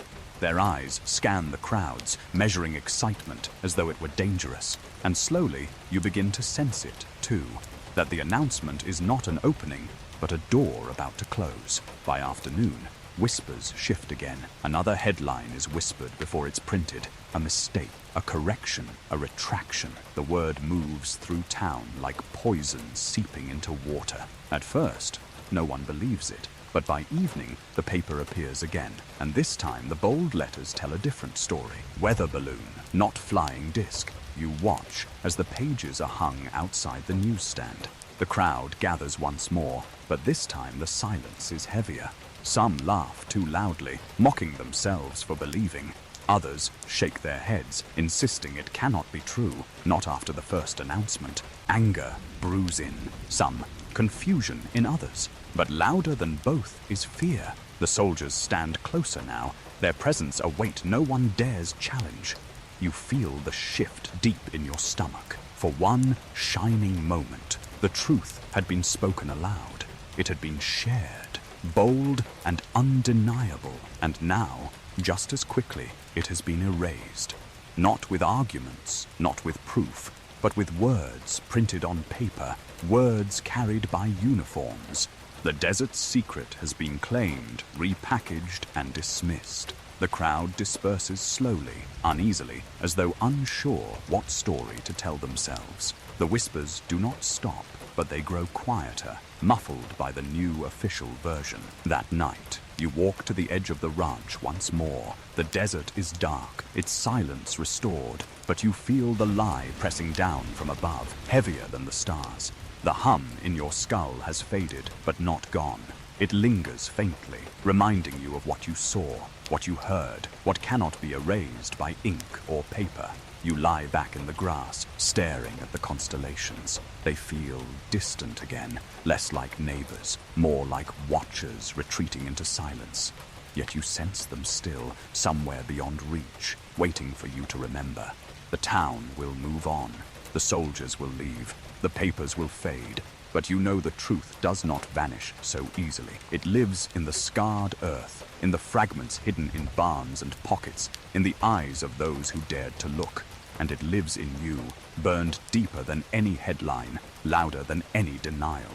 For a brief moment, the world believed. For a brief moment, the desert's secret was revealed. And though the soldier's shadow has swallowed it again, though the announcement has been retracted, the memory remains. The desert remembers. You remember. And one day, you know, the truth will rise again from the dust, no matter how many times it is buried. The words arrived with the same boldness as the first announcement, but this time they carried the weight of dismissal.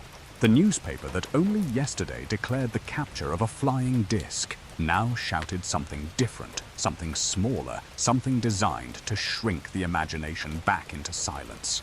Weather balloon identified at Roswell. The headline was firm, almost smug, as though scolding the town for daring to believe otherwise. The black letters on the page were no less sharp than before, but now they cut in the opposite direction, slicing away wonder, severing belief. You remember the sound of the crowd when the paper was unfolded, held high in the center of Main Street.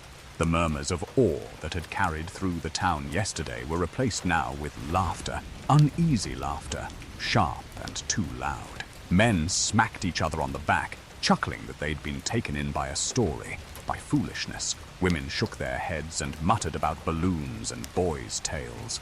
The same mouths that had whispered of lights and wreckage now insisted they never believed it in the first place. The story had shifted in a single breath, and the town, fearful of being caught in belief, shifted with it. But you knew better. You had seen the glow with your own eyes, felt the hum inside your bones, knelt before a figure that could not belong to this world. The retraction pressed hard against your chest, crushing the memory, trying to flatten it into the shape of a balloon. Yet the memory resisted. It burned inside you, fierce and unyielding, a truth that refused to be folded into paper. The soldiers were everywhere that day. Their uniforms darkened the streets, their trucks roared louder, their boots pounded the earth with renewed authority. They stood at corners with arms crossed, rifles slung across their shoulders, watching the townsfolk as they unfolded their papers and forced their smiles. It was as if the retraction had been written not for the public, but for the soldiers themselves, a script to be repeated until it became law. The desert might still hum, the fragments might still lie hidden in barns, but the official story was now carved into stone. Balloon, not disc. Weather, not wonder. At the diner, the talk was thinner. The fever of the previous day had evaporated. Yesterday's energy, bright and trembling, had collapsed into long silences, punctuated by the scrape of forks on plates. A rancher muttered that he'd known all along it was nothing strange, just army business, nothing to get excited about. His friend nodded too quickly, the way men nod when they're not sure if they're convincing themselves or others. The waitress poured coffee without asking, her eyes down, her voice tight. You could feel the fear in the air, thick as the smoke from the grill. A fear not of what had fallen, but of the men who now carried it away. Children still whispered in corners. They spoke of saucers and beings, of strange fragments hidden beneath mattresses, of the excitement they had felt when the world seemed bigger than their small town. But when parents overheard, they hushed them quickly, glancing toward the street where soldiers passed. Some scolded sharply, some begged softly, but the message was the same. Do not speak of it. Forget it. It was nothing more than a balloon. The lie spread faster than the truth had. The lie was safer to believe. It carried no consequences, no soldiers knocking on your door, no clipboard men asking what you saw. And so the lie seeped into the town like dust, coating everything, muffling every voice, dulling every eye. But beneath the surface, the whispers still survived, too stubborn to die, though now they lived only in the quietest corners, in the careful pauses between sentences, in the dart of eyes to make sure no one in uniform was near. You walked those streets with the weight of two worlds pressing against your ribs. On the surface, you were just another boy, listening to the new story, nodding when others dismissed the disc as a mistake. But inside, you carried the truth, burning hotter with every denial you heard. You carried the image of the wreckage, the frost that clung to sage in the heat of July, the figure that whispered remember. You carried the silence of the soldiers as they lifted it away. And you carried the voice that told you you were not alone, no matter what headlines declared. At night, the desert was darker than before. The stars still shone, but their light seemed further away, dimmed by the weight of disbelief. You lay in the grass, listening for the hum. But it came faintly now, as though buried under layers of noise. You tried to recall the clarity of that night, the fire streaking across the sky, the bloom of light, the trembling ground, but the retraction had left fingerprints on your memory. Doubt crept in, whispering with the voice of the headline, weather balloon. Nothing more, nothing strange. But then you remembered the figure. You remembered its slender form, its faint glow, the way it pressed thought into your mind without sound. A balloon could not do that. A balloon could not whisper. A balloon could not bleed frost into mesquite and bend light like water. The lie again. It'd be enough for others, but it would never be enough for you. The days that followed were quieter, but not calmer. The town lived in a state of suspension, voices held just beneath the surface. The army packed its trucks and rolled away in columns, carrying their crates, their tarps, their secrets. Dust billowed behind them, settling on porches and streets like a second skin. When they were gone, silence remained, but it was not the old silence of the desert. It was a different kind, tighter, more fragile, like glass that could shatter if struck too hard. Neighbors avoided eye contact when they passed. The paper stayed folded longer on doorsteps. Men at the bar spoke of weather, cattle, crops, anything but what had happened. And yet, when you looked closely, you saw it in their eyes, the knowledge they could not erase.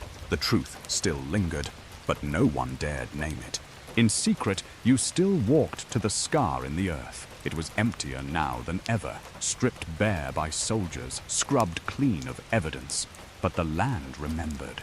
You could feel it beneath your feet, the faint hum that pulsed through stone and sand, the way the ground felt different, charged, unwilling to settle. You knelt there often, pressing your palm into the soil, closing your eyes until you could almost hear the voice again. Remember, it whispered, faint but steady, carried not by sound, but by the desert itself. Remember, the retraction may have silenced the town, it may have silenced the world, but it had not silenced the desert, and it had not silenced you.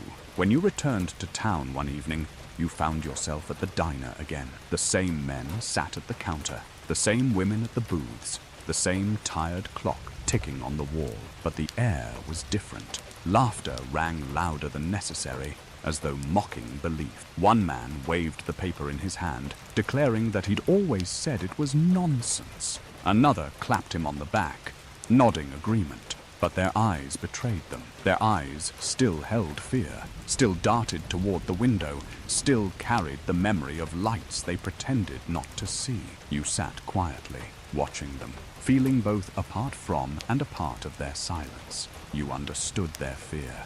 You even shared it. But you also knew that silence would never erase what you carried. No matter how many times they retracted, no matter how many times they told you it was a balloon, the truth was carved too deep. The truth had touched you, and so you held it. You carried it like a flame cupped in your hands, small but unquenchable. The retraction could smother the town, it could wrap the world in disbelief, but it could not put out the fire inside you. That fire would burn until the desert itself spoke again, until the stars themselves leaned close once more. For now, you said nothing. You let the town pretend. You let the soldiers claim victory. You let the papers write their lies.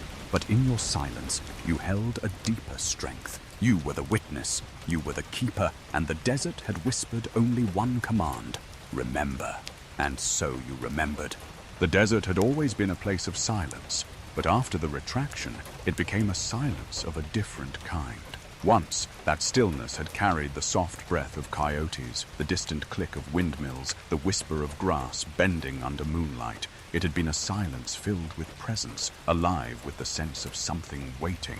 But now the silence pressed heavier, thicker, as though layered with warning. It was no longer the desert's silence. It was the silence of men, of soldiers, of fear. The town itself carried that silence like a shadow. Conversations that once sparked freely over coffee or under porch lights grew shorter, more careful. People lowered their voices when uniforms passed on the street. A man might begin a story about the night of the crash, but halfway through his words would falter, his gaze darting to the corner where soldiers leaned against walls. What followed was not laughter, not continuation, but an uneasy clearing of throats, a change of subject. The truth swallowed before it had the chance to escape. You felt it everywhere. At the diner, the clatter of dishes sounded louder than the people who ate from them. At church, hymns were sung softer, as though voices feared to rise too high. Even at school, children who once whispered of flying discs now spoke of nothing at all, their excitement replaced with nervous eyes that flicked toward their parents before daring to imagine out loud. What had once been wonder had become weight, and weight, carried long enough, became fear. The soldiers did not need to say much. Their presence was enough. Boots lined the sidewalks in pairs. Trucks rolled through streets, even when there was nothing to carry. Men with clipboards entered shops, asked quiet questions, left without smiles. They were not violent. They did not threaten outright, but their silence was sharper than words. It was silence that, too, you were being measured. silence that reminded you that stories, once spoken, could be dangerous. At night, you still walked to the fence line. You still lay in the grass, staring at the horizon, waiting for a flicker, a shimmer, any sign that the lights might return. But the stars felt further away now, muffled by the lie the army had stamped across them. You tried to recall the hum inside your head, the voice that told you to remember. But sometimes you doubted yourself. Sometimes, late into the night, you wondered if perhaps the silence had swallowed even your memory, if perhaps you had dreamt it all. The desert's stillness, once filled with possibility, now gnawed at the edges of your mind. The whispers of the townsfolk did not vanish completely. They moved underground, into hidden spaces where voices carried less risk. You overheard them in back rooms, in barns, in the alley behind the grocer. Ranchers spoke of fragments still hidden in drawers, of scorch marks on fields that refused to fade. Wives spoke of husbands who returned from the site, pale and shaken, refusing to say what they had seen. Children clutched secret treasures, slivers of metal that bent wrong, pebbles that glowed faintly in moonlight, but showed them only when no adults or uniforms were near. The truth still lived, but it lived in shadows now. You carried your own truth deeper still. You were not just a listener of stories, you were the first. You had knelt at the edge of the wreck, felt the frost sting your palms, seen the figure whose whisper had filled your skull. You had witnessed what none of these whispers could fully describe, and yet, you too stayed silent. Every time you tried to speak, your throat closed. Every time you thought of telling someone, the image of rifles and boots filled your mind. The soldiers had made silence into survival, and so silence became your companion. The quiet grew heavier with time. It seeped into places where it did not belong. The diner no longer felt like a place of comfort, but of tension. Every booth a stage for forced small talk. The church pews felt less like wooden benches and more like confessional walls, where people tried to hide their thoughts even from God. The playground echoed less with laughter and more with caution, as though even children sensed that something vast and dangerous had taken root in their town. One evening, you walked through Main Street just before sunset. The light painted the storefronts in gold, but no one smiled beneath it. People moved quickly, eyes lowered, words clipped. You passed two men standing close, their heads bent together. For a moment, you thought they were simply sharing news of cattle or crops. But then you caught it, the flicker in their eyes, the way one traced the shape of something in the air with his finger, the other nodding quickly before glancing around. When they noticed you, their voices died instantly, and they turned away. Even whispers were dangerous now. The soldiers had become part of the landscape. Their trucks kicked up dust that hung in the air like a permanent haze. Their boots wore grooves into the wooden sidewalks.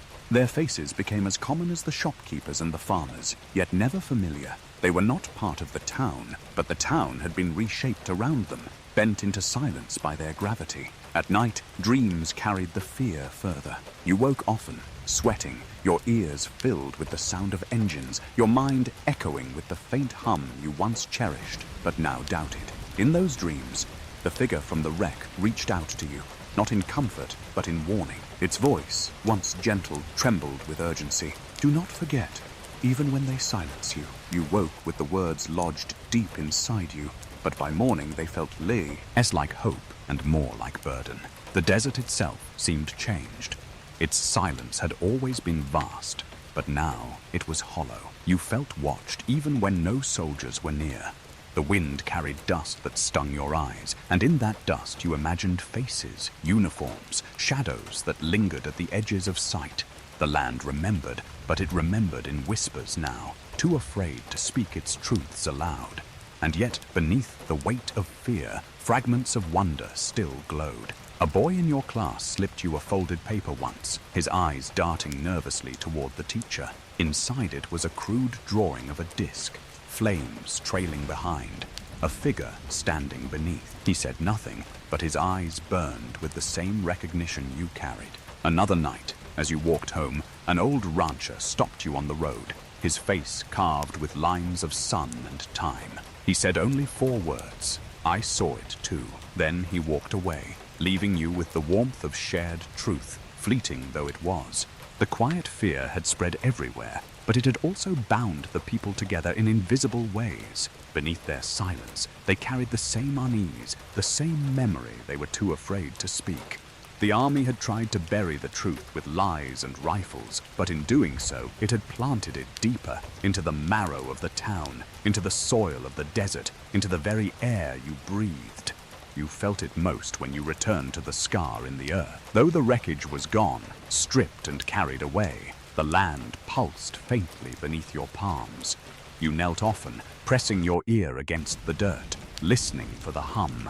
It was there, faint, quieter than before, but steady. It spoke to you still. Remember, remember. The soldiers could not silence the earth itself. The town lived in quiet fear, yes, but within that fear, a seed waited. Seeds need silence to grow. And you knew, deep down, that one day the silence would break again. The desert would not keep its secret forever. The stars would not stay silent forever. For now, though, you carried the truth alone, walking streets where eyes lowered and voices faltered, living beneath the weight of quiet fear. But in that fear, you carried something no soldier, no headline, no retraction could ever erase. You carried memory. You carried the hum. You carried the voice that whispered through silence itself. And you would remember, no matter how heavy the quiet became. Fear does not kill stories. It only changes the way they travel. After the retraction, after the silence, after the soldiers had packed their crates and marched their boots across the desert, the town should have gone back to ordinary life. That is what the army wanted. That is what the papers insisted. Balloons, not discs. Weather, not wonder. Forget. Move on. But the desert would not allow forgetting, and neither would the people. Their voices may have grown quiet, but their memories did not vanish. And soon, new whispers began to grow. Darker, more dangerous, more haunting than before. You first overheard them in the grocery store. Two women leaning over bins of flour, speaking in voices meant to be private but too urgent to stay contained. One said she had a cousin who worked with the cleanup crews out near the ranch lands, and that cousin had told her something she could barely believe. Not all of the wreckage had been lifeless. Not all of the passengers, if passengers they were, had died in the fall. Something had survived. Something had been carried away alive. The other woman's hand flew to her mouth, her eyes darting nervously toward the door where soldiers sometimes lingered. "Don't say that here," she whispered harshly, but the damage was done. The words were spoken, and once spoken, they could not be taken back. You carried them with you long after you left the store, those 3 words heavy in your chest. Something survived. The rumor spread like smoke, curling into alleys, drifting across porches, slipping beneath closed doors. Some claimed to have seen covered stretchers being loaded into trucks under heavy guard. Others whispered of cries in the night, thin and sharp, carried across the desert wind. A farmer swore he heard something keening from inside a hangar at the base, high-pitched and mournful, like a calf separated from its mother, but stranger, low. Earthly. Children whispered to one another that the army was hiding beings in cages, beings with eyes that glowed in the dark. You remembered the figure you had seen yourself, slumped against the wreck, fragile and trembling. You remembered the way its presence had pressed into your thoughts, the hum that spoke without words. You remembered the final whisper urging you to go, to hide, to remember. You had not seen what happened after the soldiers lifted it away beneath tarps and shadows, but the possibility that it had survived, that somewhere, even now, it was alive, lit a spark inside you, equal parts wonder and terror. At night, lying in the grass near the fence line, you tried to imagine it, a being unlike any human, carried into hidden rooms, studied beneath bright lamps. Did it wake in pain? Did it cry out for the stars? Did it remember the boy who had knelt before it in the desert and whispered, "I see you"? The thought tightened your chest until your breath came shallow. Sometimes, when the wind moved just right, you swore you could still hear it, that faint hum, not in your ears, but in your bones, calling faintly across distance. Remember me. The townsfolk never spoke of the survivors openly. Their stories were wrapped in caution, told in half-finished sentences, eyes darting at every shadow, but the stories grew nonetheless.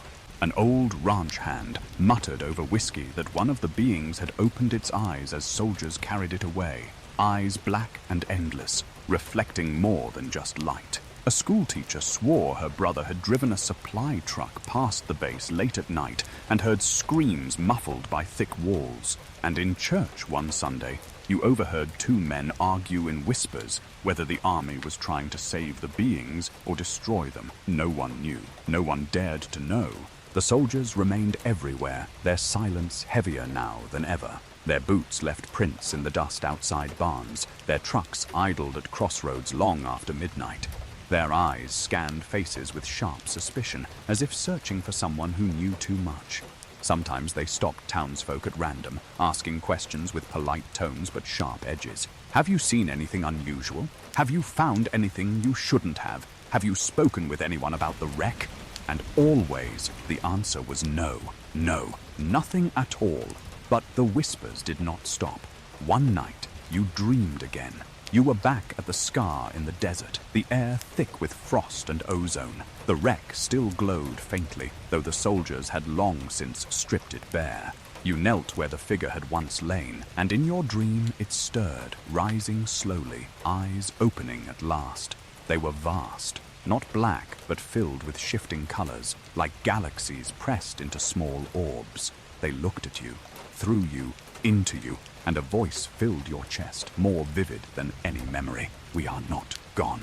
We are not finished. You must carry us. You woke trembling, tears streaking your face, the echo of its gaze lingering in the darkness of your room. The dream haunted you more than the whispers, for it felt less like invention and more like a message. Perhaps it truly had survived. Perhaps it still reached for you, through walls and distance, through silence and fear. Perhaps you were not just a witness, but a vessel, chosen to remember what others could not bear. The thought both terrified and comforted you. In town, the whispers of survivors carried a strange duality. For some, they sparked fear.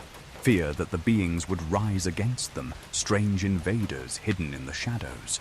For others, they carried a glimmer of wonder, that perhaps the visitors were not here to harm, but to teach, to reveal something beyond the small lives carved into the dust. No one could agree, but all were unsettled. The lie of the balloon had tried to silence them, but the rumor of survivors had opened something wider, deeper, impossible to contain. You carried the rumor differently than the others. For them, it was speculation. For you, it was memory. You had seen the figure. You had felt its presence. You knew the truth behind the whispers, and though you could not prove it, though you dared not speak it aloud, the knowledge rooted itself inside you, unshakable. The being was alive, perhaps not for long, perhaps suffering, perhaps hidden, but alive. And as long as it breathed, the truth breathed with it. The quiet fear of the town deepened as the days stretched into weeks. Life continued on the surface, crops tended, cattle fed, children marched to school, but beneath, unease pulsed steady as a drum. Every time a truck rolled through town, people turned their faces away. Every time a soldier entered the diner, conversations died mid-sentence. And every time someone whispered of survivors, eyes filled with both dread and hope. You walked those streets with the weight of it pressing on your shoulders. You watched the soldiers, the townsfolk, the paperboys shouting headlines no one believed, and you wondered which world you belonged to. The world of silence and fear, where people pretended nothing had happened, or the world of whispers and survivors, where truth lived in shadows, fragile but unstoppable. You knew the answer, though it frightened you. You belonged to the second. You had always belonged to the second. And so you remembered. You remembered the night of the crash, the frost on your skin, the hum in your skull. You remembered the figure, its fragile form, its final whisper, remember. You remembered, and you carried it. For even if the town forgot, even if the world denied, even if the army buried every fragment, you knew, you had seen, you had heard. And no retraction, no silence, no fear could ever erase that truth. The survivors were real, whether in flesh or only in memory, whether in hidden rooms or on lie in dreams. They lived still, in you, in the whispers, in the desert that refused to stay silent. And one day you felt certain their story would not remain hidden. For now, you kept walking, kept listening, kept remembering. And in the distance, where the desert met the stars, you swore you felt them still, watching, waiting, surviving. The desert had already swallowed the wreckage, its scar left behind like a wound that would never truly close. The town lived in silence, its whispers scattered in back rooms and hushed corners. But you knew the story had not ended there. The army had carried the truth away, hidden it under tarps, sealed it in crates, and driven it beyond the ridges where civilians were not allowed to go. But every secret leaves traces, and those traces led to the hangar. You first heard of it in fragments. A rancher's nephew who worked as a janitor at the base swore he had been ordered to clean a hallway near the restricted wing, where guards stood every 10 feet, and the air smelled sharp with chemicals. He said he heard noises, metal clanging, something heavy dragged across concrete, and once something else, something softer, breathing. Not the kind of breathing you hear from men, but longer, slower, like wind moving through hollow reeds. He never said the words aloud, but his eyes told the rest. He had heard it too. The hangar loomed in every story. Some called it Building 84, others said it was just the barn.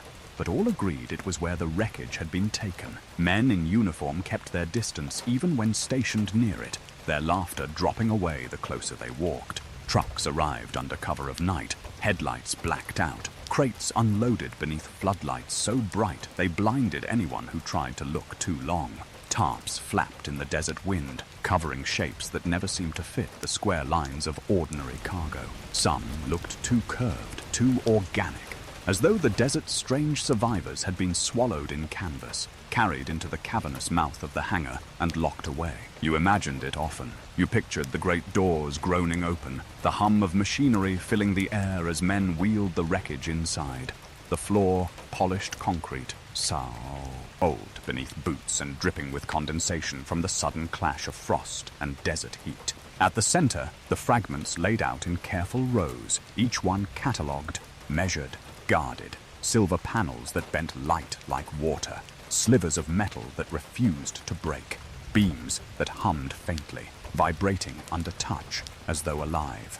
Around them, soldiers in gloves and masks, touching everything but understanding nothing. And then you imagined the other side of the hangar, the part they never spoke of, the part wrapped in shadows even under floodlights. Stretchers rolled in, canvas pulled tight over shapes that were not human. The whispers said some were still, lifeless, forms preserved in silence.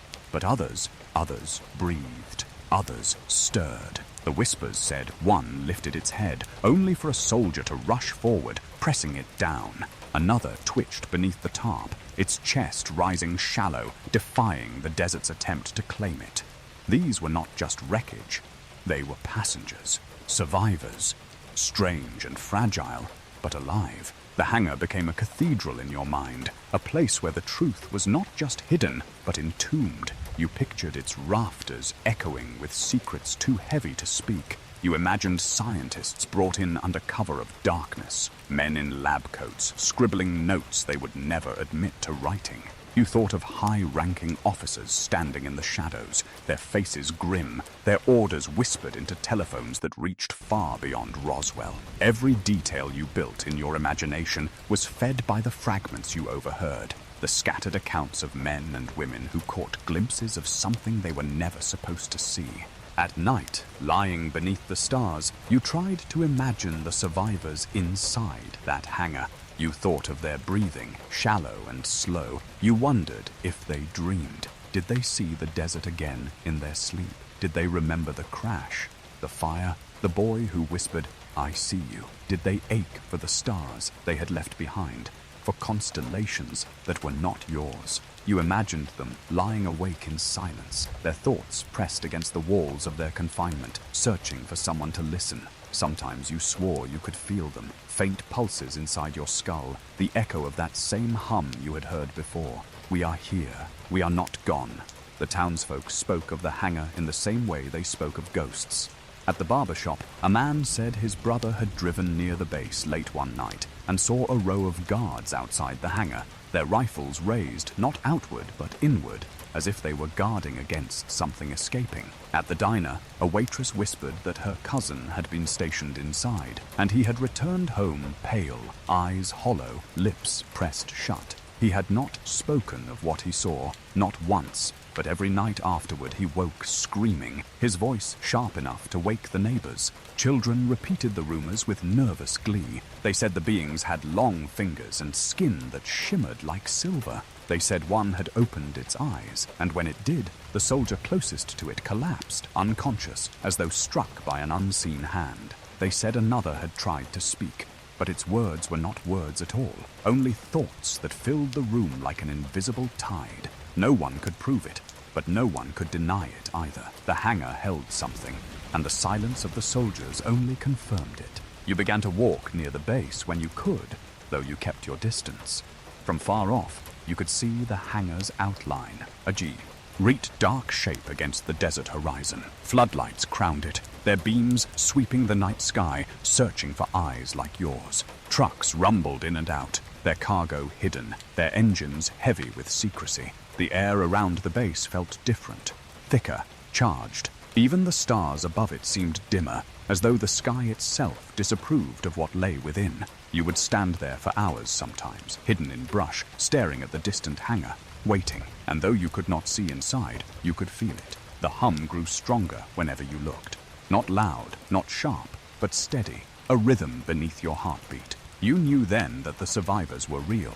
You knew they were alive inside those walls, breathing against the silence, waiting for something no soldier could provide. The hangar became both a comfort and a torment.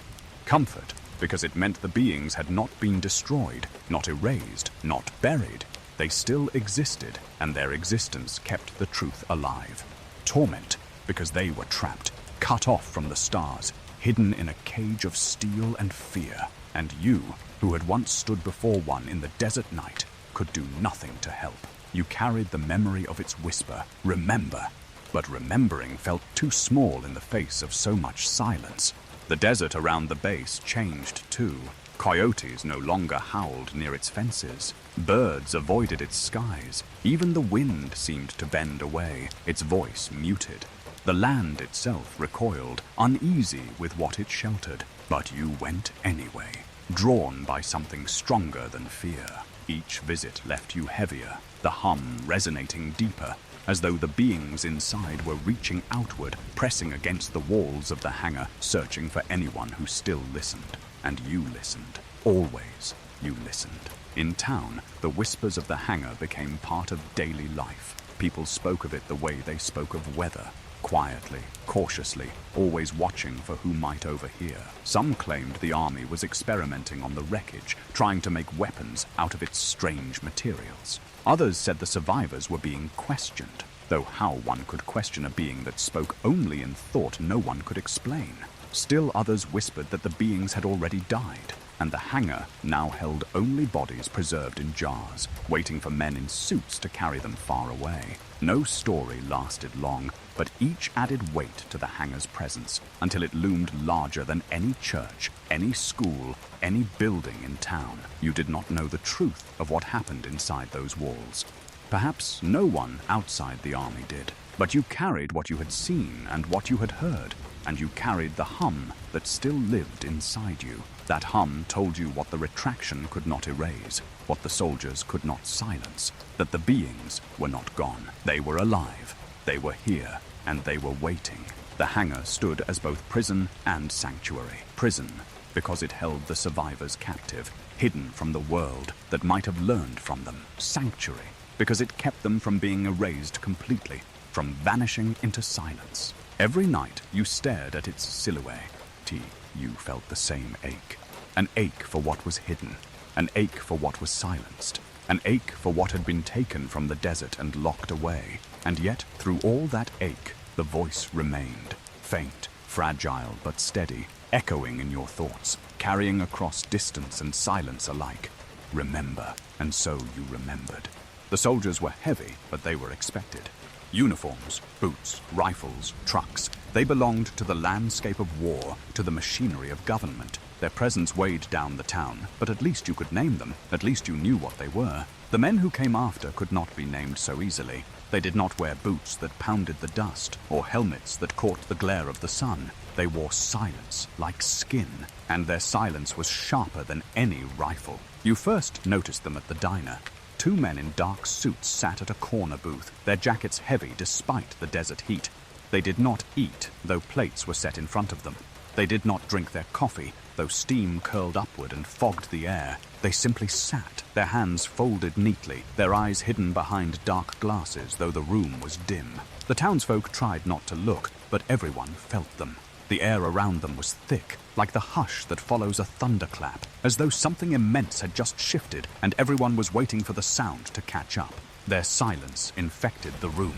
Conversations that had been low already fell to whispers, then to nothing. Forks clinked softly, chairs scraped carefully, as though everyone feared to disturb the stillness those men carried. You watched them from your booth, your chest tight, your glass of water sweating in your hands. They did not look at you, not once, but you felt their gaze anyway, pressing against the side of your head, heavy as stone. The men in suits did not travel in trucks. They arrived in black cars, polished and quiet, rolling through town without headlights when the sun fell. They left no dust in their wake, no trail of sound. One moment the street was empty, and the next their cars appeared at curbsides, doors opening without hurry, shoes stepping onto boards without a creak. They moved like shadow.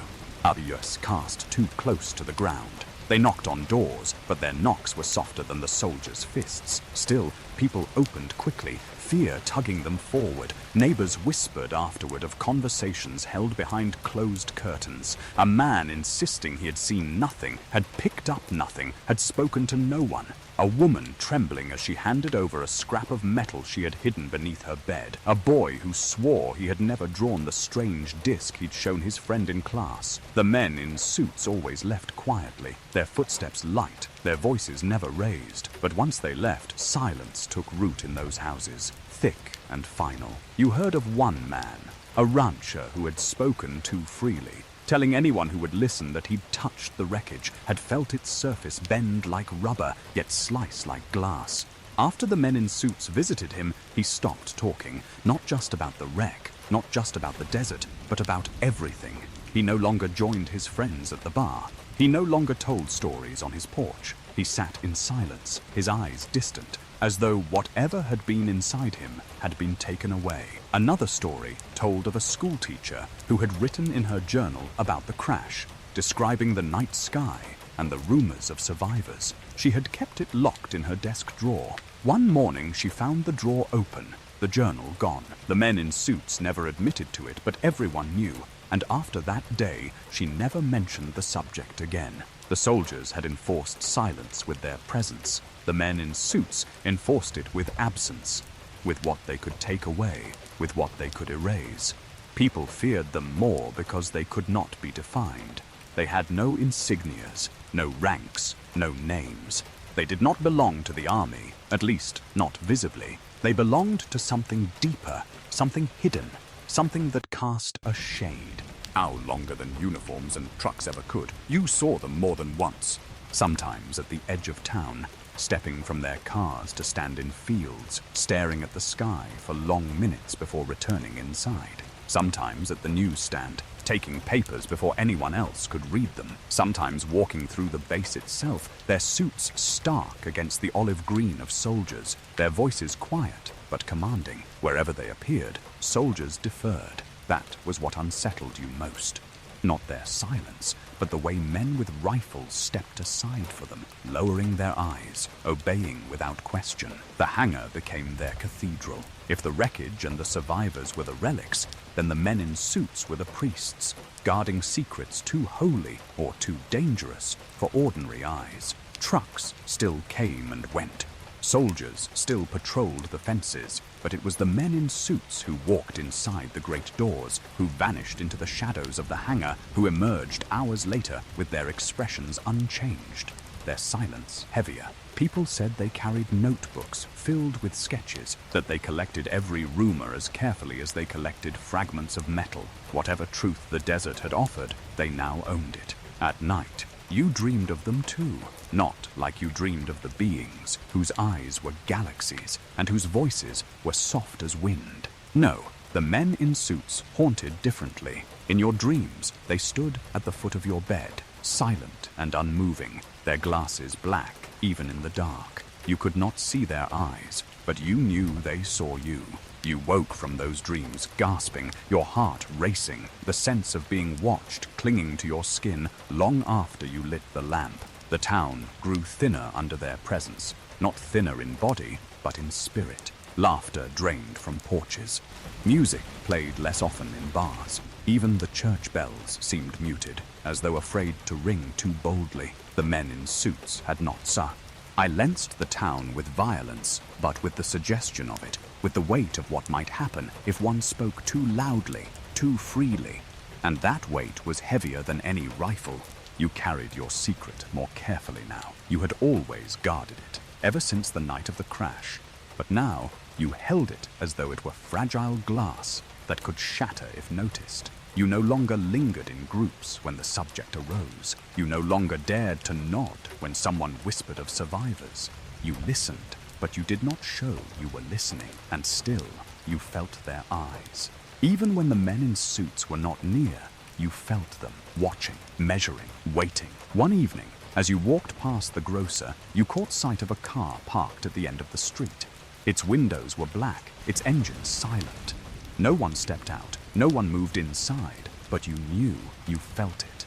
The men in suits were there, watching, waiting for someone to make a mistake. You hurried home, your throat tight, the desert's night air suddenly sharp as knives. That night, you did not sleep. You lay awake, staring at the ceiling, the hum of memory pressed against the silence, reminding you what was real. Remember, it whispered, faint but steady. Remember. The men in suits never stayed long in town, but their shadow lingered. After they left, people spoke less than ever. Stories that once burned quietly now faded to embers, whispered only in the safest of corners. The desert still held the truth. The scar still pulsed with memory, but the people had been taught to forget. Only you carried the fire fully now, burning in your chest, unyielding despite the silence that pressed from every side. And so the town lived in shadow, watched by eyes it could not name, silenced by suits it could not understand. The soldiers had occupied the desert, but the men in suits occupied something deeper. The mind, the memory, the very act of speaking itself. They had turned silence into survival, fear into obedience. But still, the desert whispered, still the memory burned, still you remembered, and you would not let them take that from you. The desert does not forget. Even when people do, the town may have bowed its head to the men in suits, may have swallowed its words and let its wonder shrivel into silence. But the desert carried memory in its sand, in its wind, in the scar left behind where something had fallen from the sky. You felt it every time you walked to the fence line. You felt it in the stillness, in the weight of air that seemed denser there than anywhere else. It was as though the land itself still hummed with what it had once seen, and if you were quiet enough, if you pressed your ear against the soil, you could almost hear it. You returned often, more than you should have, drawn as if by an invisible thread. The army had taken the wreckage. The men in suits had stolen the whispers, but the earth itself remained, and the earth could not be silenced. Even stripped bare, the site of the crash still breathed with strangeness. Mesquite bushes nearest the scar had not regrown. Their branches twisted as though frozen mid-scream. The sand glittered faintly at night, reflecting starlight in odd, rippling patterns, like a pond disturbed by unseen hands.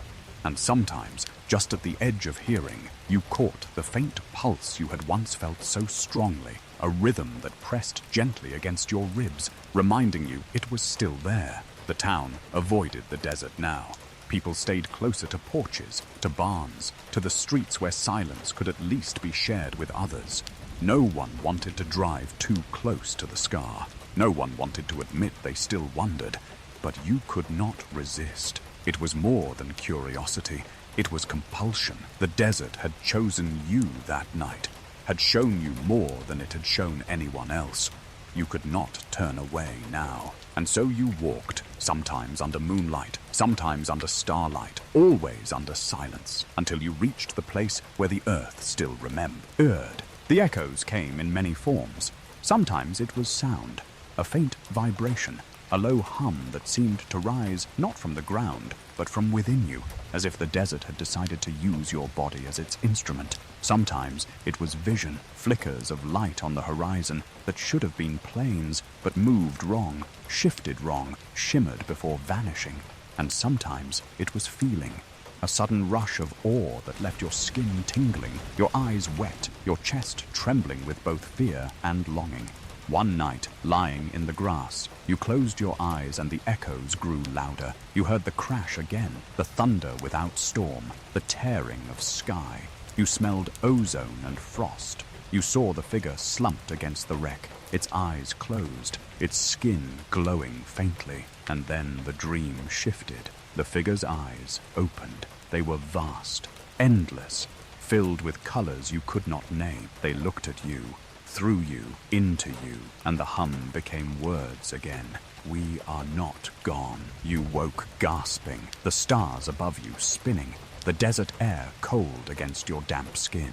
The next day in town, you heard others speak of dreams too, though none so vivid as yours. A boy said he woke to see a light moving across his ceiling, though the window was closed. A woman confessed in hushed tones that she had dreamed of children's laughter carried on wind, though she had no children of her own. A farmer muttered about standing in his field at night, hearing voices in a language he did not understand.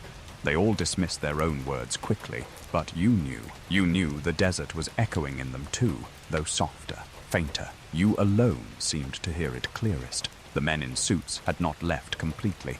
Their cars still appeared from time to time, black and silent, stopping at porches where rumors had dared to grow. But even they could not reach the desert's heart. They could guard its scar. They could hide its relics, but they could not silence its echoes.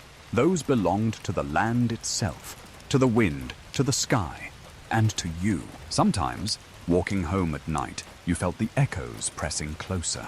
Lights shimmered faintly above the horizon, not strong enough to be real, not dim enough to be ignored. They pulsed once, twice, as if in rhythm with your steps, then dissolved into the stars. At first you thought they were tricks of your eyes, tired and desperate, but the longer you walked, the more certain you became.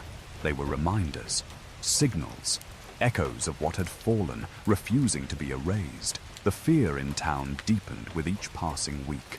People no longer told stories at all, even in hushed corners. The whispers of survivors, of the hangar, of strange fragments had faded into silence. But their fear was proof enough. They did not speak, because they knew something was still there, something larger than themselves, something they could neither deny nor accept. They hid from it, but you walked toward it. That was the difference. That was what set you apart. One evening, you stood at the scar as the wind rose. Dust swirled around your feet, lifting into spirals that caught the moonlight and shimmered like silver threads. The hum returned, stronger now, vibrating through your bones until your teeth ached. You pressed your hands against the ground, desperate, and whispered aloud, "I remember. I have not forgotten." For a heartbeat, the hum paused. Then it surged back, louder, almost joyous. You swore you felt warmth against your palms, as though the desert itself had answered. The echoes began to bleed into your days. In the corner of your eye, shapes moved, slender, delicate, gone before you turned. On the edge of hearing, voices murmured, their language unfamiliar, but their tone unmistakable, watchful, patient, kind. Sometimes you felt less like you were remembering and more like you were being reminded, as though the beings, wherever they had been taken, still reached for you through distance and walls, sending fragments of themselves into the desert air. You wondered often about the hangar. Were they alive in there, breathing against the silence? Did their thoughts still stretch outward, seeking you? Or had they been carried further into places you could not imagine? The uncertainty gnawed at you, but the echoes gave you hope. If they could still reach you, faint as it was, then they were not gone. And if they were not gone, then the truth could not be buried forever. The desert had become a mirror. In its silence, you heard memory. In its stillness, you saw fragments of what had been. Every grain of sand seemed etched with the night of the crash. Every gust of wind carried a whisper. Every star overhead shone brighter, as if to remind you that the sky itself had once bent low to meet the earth. You were no longer just a boy in the desert. You were part of its story now, a keeper of its echoes. One night, as you lay in the grass, the hum grew so strong you felt certain the stars themselves had joined in chorus. You closed your eyes, and in the darkness behind your lids, you saw them. Not the soldiers, not the men in suits, but the beings. Their forms shimmered, their eyes galaxies, their presence vast, but gentle. They did not speak in words. They spoke in memory, in image, in sensation. You felt warmth, light, distance collapsing. You felt less like you were dreaming, and more like you were remembering a future that had not yet come. When you opened your eyes, the desert was silent again. The stars glimmered cold above you, but the hum lingered in your chest, steady, eternal, and you knew then what the echoes meant. They were not just memories, they were promises. Promises that the truth would not stay hidden. Promises that the desert itself would not stay silent forever. For now, the town might hide. For now, the soldiers might guard. For now, the men in Suez might erase. But the desert remembered. And so did you. Time changes the shape of silence. What begins as fear eventually settles into weariness, and what once was guarded with tight lips often slips out when years weigh heavy on the shoulders. In the months after the crash, the town folded itself into quiet, each person carrying their own secret as though it were contraband too dangerous to be named. But as the years stretched onward, as hair turned white and backs bent with age, silence became harder to maintain. And so the testimonies of the old began to surface, not in courtrooms or newspapers, but in back porches at twilight, in rocking chairs beneath fading suns, in the rasp of voices that had been waiting too long to unburden themselves. You first heard one late in the afternoon, when the desert sky blushed red and the air smelled of cooling dust. An old rancher sat outside the feed store, his cane resting across his knees. Few paid him much attention. He had long since retreated from daily life, his words dismissed as the ramblings of age. But that day, his voice cut clearer, his eyes brighter, and you lingered nearby, pretending to tie your laces while your ears caught his every word.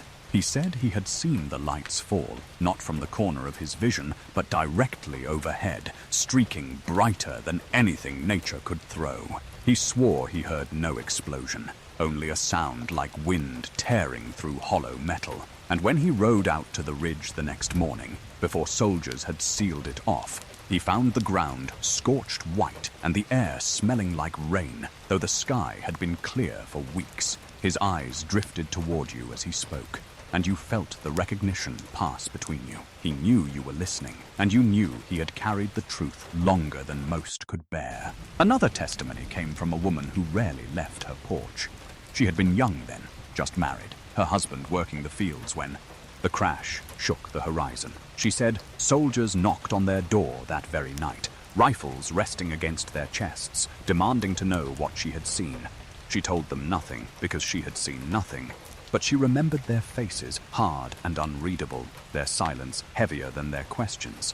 Years later, her husband confessed he had picked up a fragment before the soldiers arrived, a piece of something that shimmered even in the dark. He buried it near the fence line, she said, and never dug it up again. She did not know if it was still there, if the earth had swallowed it whole, but the memory still burned. She told you this with eyes fixed on the horizon, her voice low, as if the soldiers might still hear even after all those years. The most haunting testimony came from a man whose mind wandered more often than not. He had worked near the base, doing odd jobs, hauling supplies, cleaning barracks. Most days he spoke only of weather and crops, but when the sun set low and shadows grew long, his tongue loosened. He said he had once been sent to deliver crates to the hangar. He had seen nothing directly, only tarps stretched too tight. bulges that hinted at shapes not built for human frames. But he swore he heard something. From inside the hangar, beyond the thick walls and locked doors, he heard a voice. Not a shout, not a cry, but a steady hum that pressed into his chest, vibrating against his bones. He said it made him dizzy, his knees weak, his breath shallow. The guards rushed him out, shouting at him to keep moving, but he had heard enough to know. It was alive, he rasped, staring at the dirt between his boots. Whatever they had in there, it was alive. You listened to all of them, hungry for each word, piecing them together against the puzzle you already carried in your chest. The rancher's scorched ground, the woman's buried fragment, the worker's hum, all matched the truth you had lived that night. And yet no one spoke too loudly. No one ever gathered in groups to compare. Each testimony floated in isolation, shared only in fleeting moments, like fireflies blinking once before vanishing into the dark. You caught them when you could, holding them close, adding them to your growing constellation of memory. The men in suits still lingered at times, long after the soldiers had withdrawn. Black cars appeared at odd hours, parked at the edges of streets. Headlights dimmed. People grew cautious when they were near, their voices shrinking back into silence. Some of the old grew bold, only when certain no shadows lingered nearby. Their stories poured out in fragments, then stopped suddenly at the sound of a door closing or a dog barking. Fear had been baked too deeply into them to vanish completely. One night, at a gathering in the church hall, you heard another. A man with trembling hands and watery eyes leaned closer to you, his breath heavy with age. He said he had been a boy back then, just a little older than you were the night of the crash. He had crept out with his brother, chasing rumors of lights, and from a distance he had seen the trucks rolling past, canvas flapping, soldiers shouting. He swore he saw one of the tarps slip, just for a moment, revealing a flash of something pale, a shape too slender to be human. His brother never spoke of it again, and neither did he until that moment with you. His eyes filled with tears when he said it, and his hand shook as it gripped yours. "Don't let them erase it," he whispered. "Don't let them erase what we saw." The testimonies of the old did not come often, but when they did, they carried weight far heavier than rumor. These were not children's stories or bar talk. These were the memories of those who had stood in the desert when the sky split open, who had smelled the frost and felt the hum, who had lived under the shadow of soldiers and suits for too many years. Their voices cracked with age, but their truths burned clear. You wondered often why they chose you. Perhaps it was chance, a boy who lingered nearby, ears sharp, eyes listening. Perhaps it was something more. Perhaps they saw in you what you carried, that same echo, that same hum that still pulsed faintly in your chest. Perhaps they knew you were a vessel, a keeper, someone who would not forget when the rest of the town had chosen to bury memory beneath fear. At night, lying beneath the stars, their words stitched themselves into your dreams.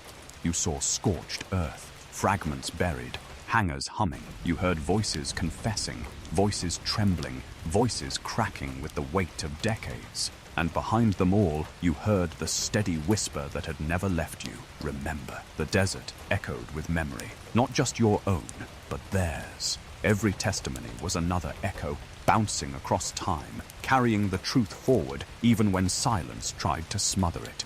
The old had carried their secrets too long, and in their last years they chose to pass them on, not to newspapers, not to soldiers, not to suits, but to you. And so you listened, you remembered, and you carried it all. The years had rolled forward, dragging the town with them, but the hangar had not changed. Its shadow still sat heavy on the desert horizon, squat and brooding, its metal walls swallowing light even in the brightest of days. Time had weathered fences, had dulled the paint on signs, had bent porch rails back in town, but the hangar remained untouched, as though sealed against the very breath of years. It stood like a tomb, a monument to silence, a place where memory itself had been locked away. You had tried to forget it once.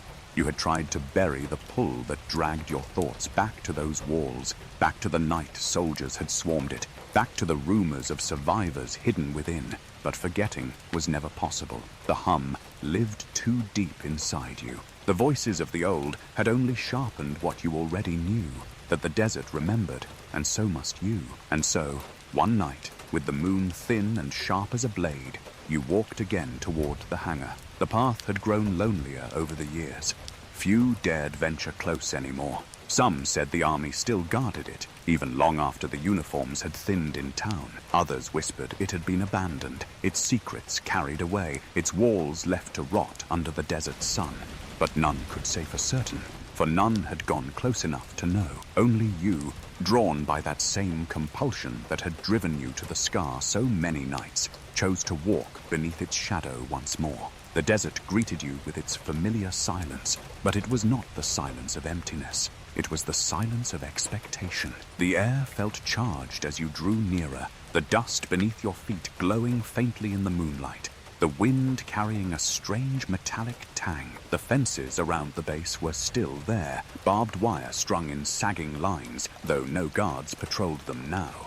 The gates hung crooked, their chains rusted, but as you lipped through, you felt the weight of old eyes still pressing against your back, as if ghosts of soldiers lingered in memory, still watching, still warning. The hangar rose before you, larger now than memory had painted it. Its doors loomed shut, metal plates dull and pitted with age, but strong, unyielding. Floodlights that once cut the night stood dark, their poles leaning tiredly, their wires snapped. The silence here was thicker than anywhere else in the desert, a silence so deep it seemed to vibrate in your ears, a silence that felt alive.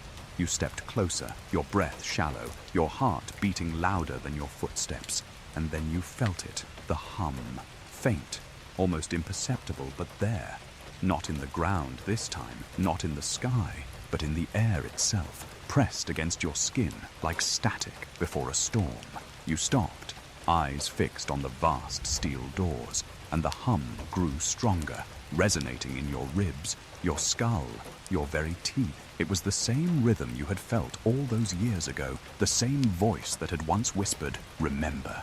You closed your eyes, and in the darkness behind your lids, you saw them again. Figures, slender and luminous, eyes deep with shifting galaxies, reaching out not with hands, but with thought. You whispered aloud into the night, your voice trembling, "I have remembered." The wind caught your words and carried them against the hangar's walls, and for the briefest of moments you swore the steel shuddered, as though the building itself had heard you. You circled slowly, your fingers brushing against the corrugated panels, the metal cooled despite the heat of the day. You wondered what remained inside. Were the survivors still there, frozen in silence?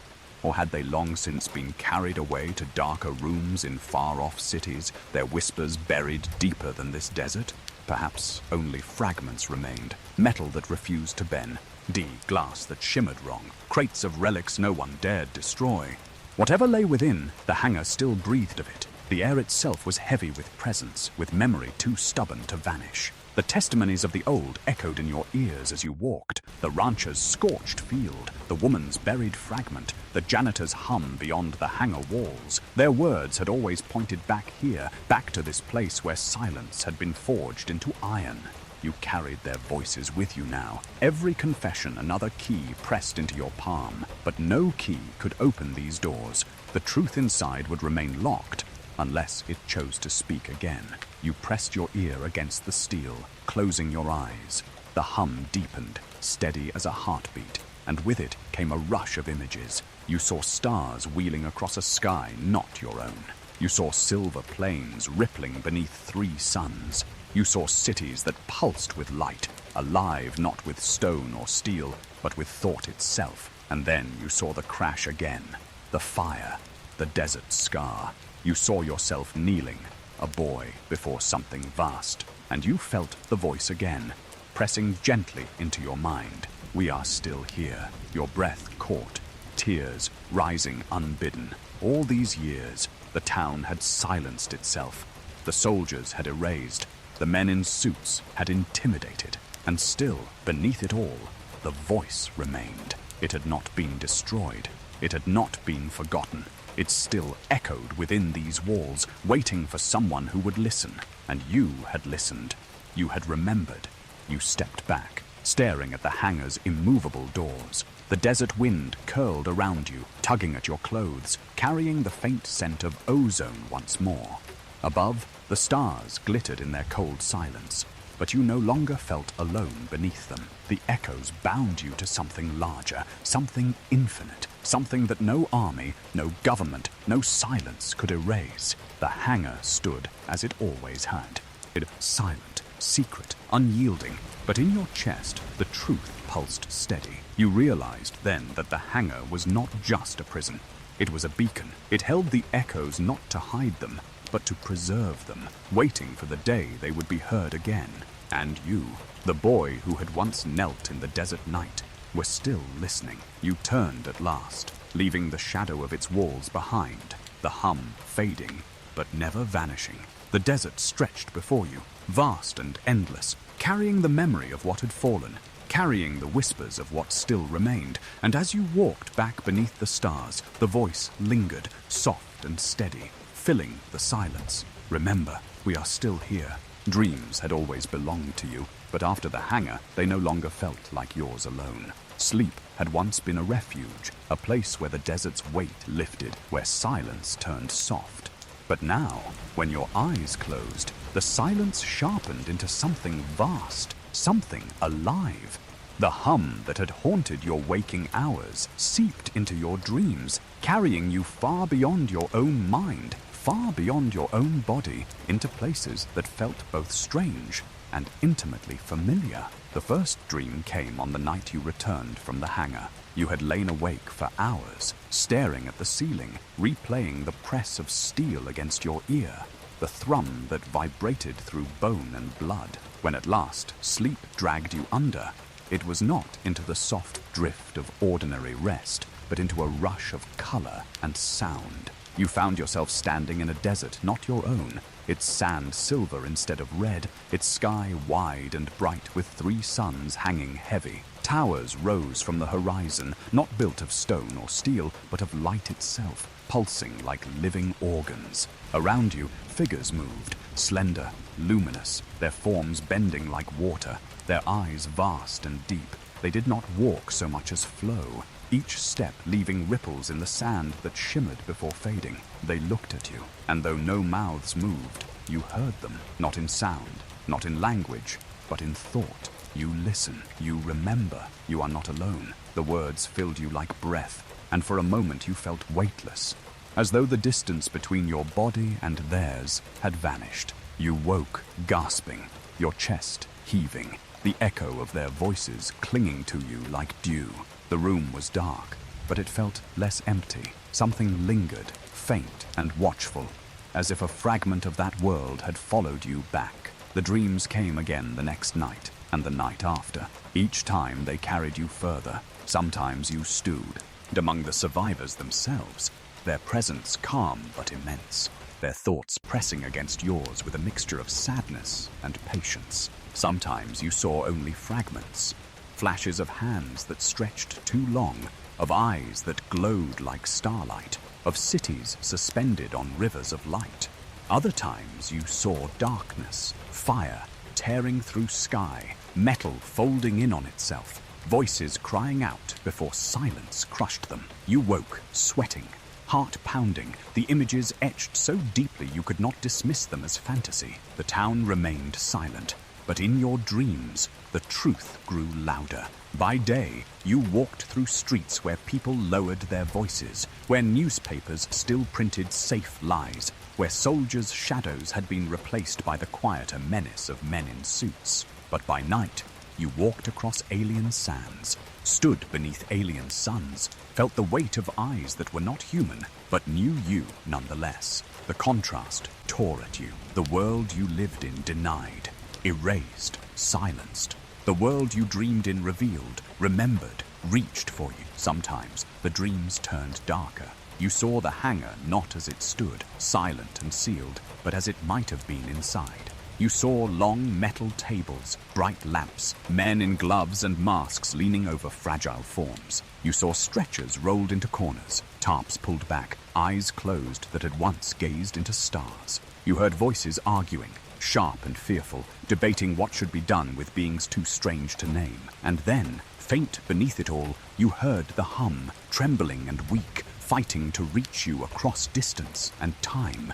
Remember us. Carry us. You woke with tears burning your eyes, your pillow damp, your chest aching with the weight of memory. But not all dreams were pain. Some brought comfort so deep it left you trembling with gratitude. You saw their world again, more vivid than before. You saw rivers of silver that flowed not with water, but with light. You felt warmth radiating not from suns, but from the beings themselves, their presence a balm that pressed against your sorrow. You felt them speak, not in words, but in a tide of emotion that washed through you. Calm, hope, patience. We endure. You endure. We are not gone. You woke from those dreams lighter, as though their touch had burned away the fear that the men in suits tried to plant in you. As weeks turned into months, you began to wait for the dreams. Sleep became more than rest. It became communion. You went to bed, not just to close your eyes, but to open another door, to walk again in places you could not reach in waking hours. Some nights the door opened wide, flooding you with visions so vivid you woke shaking. Other nights it cracked only slightly, letting in faint whispers, a fragment of voice, a flicker of light. But always it opened, always they reached. The dreams began to change you. By day you moved more quietly, your words fewer, your eyes sharper. People noticed the difference. Some thought you had simply grown older, wearied by years of silence. Others looked at you with suspicion, as though sensing you carried something inside you that they could not name. You said nothing, but inside you carried the voices, the visions, the memories, stitched tighter each night. You carried a truth the desert had whispered first, and the dreams had confirmed again and again. One night, the contact grew stronger than ever before. You found yourself not in deserts or cities, not in hangars or skies, but in a void of pure light. The beings stood around you, closer than they had ever been, their forms shimmering with energy that seemed to pulse with your own heartbeat. Their eyes fixed on you, galaxies turning within them, and for the first time, you felt not just their presence, but their touch. Light brushing against your skin, thought pressing directly into your mind. We chose you. You carry us. The silence cannot hold forever. You wanted to ask them questions, why they had come, what they sought, what had been lost in the crash. But no words came. The moment was not for answers. It was for memory. Their thoughts poured into you, not as sentences, but as visions. The crash seen from above, the desert swallowing fire, soldiers swarming like ants, stretchers carried beneath canvas, and then yourself, a boy kneeling in the grass, eyes wide, whispering, "I see you." The vision lingered, holding you, until you realized they had seen you too. They remembered you as you remembered them. You woke, sobbing, your hands trembling, the echo of their presence still heavy in the room. For hours you sat awake, staring at the window, waiting for dawn, knowing sleep would only drag you back into their world again. But when dawn came, when the desert lit gold beneath the rising sun, you felt calmer, not because the fear had gone, but because the contact had shown you something stronger. You were not alone. You had never been alone. The dreams continued, and you welcomed them.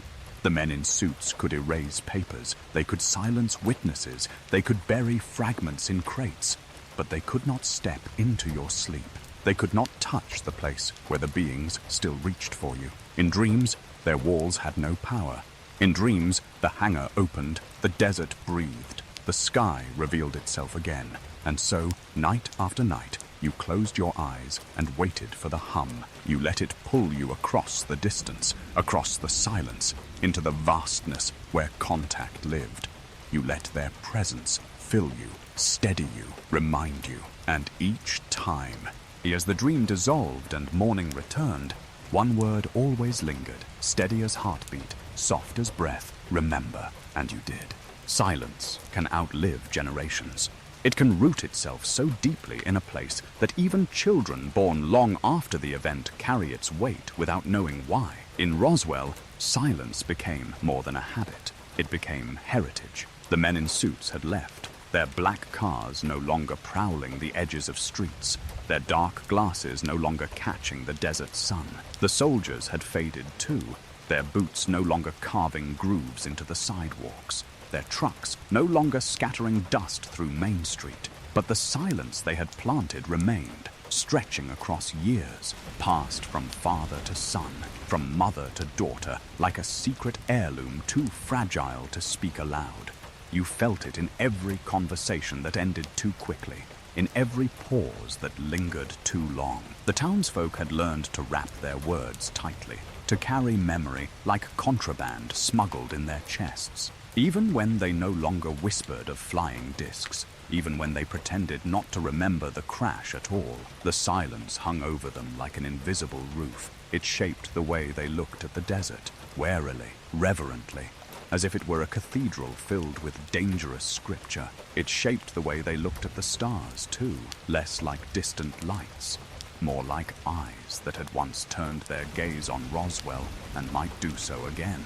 The silence aged with them. The old carried it like a wound, the middle-aged like a burden, the young like a shadow they could not name. At school, children no longer drew discs in the margins of their notebooks, no longer traded stories of survivors. But when planes cut across the sky, their eyes lifted instinctively, their hearts skipping beats they did not understand. When the desert wind rose and hummed against fences, they shivered without knowing why. The silence had seeped into them, a legacy inherited without consent.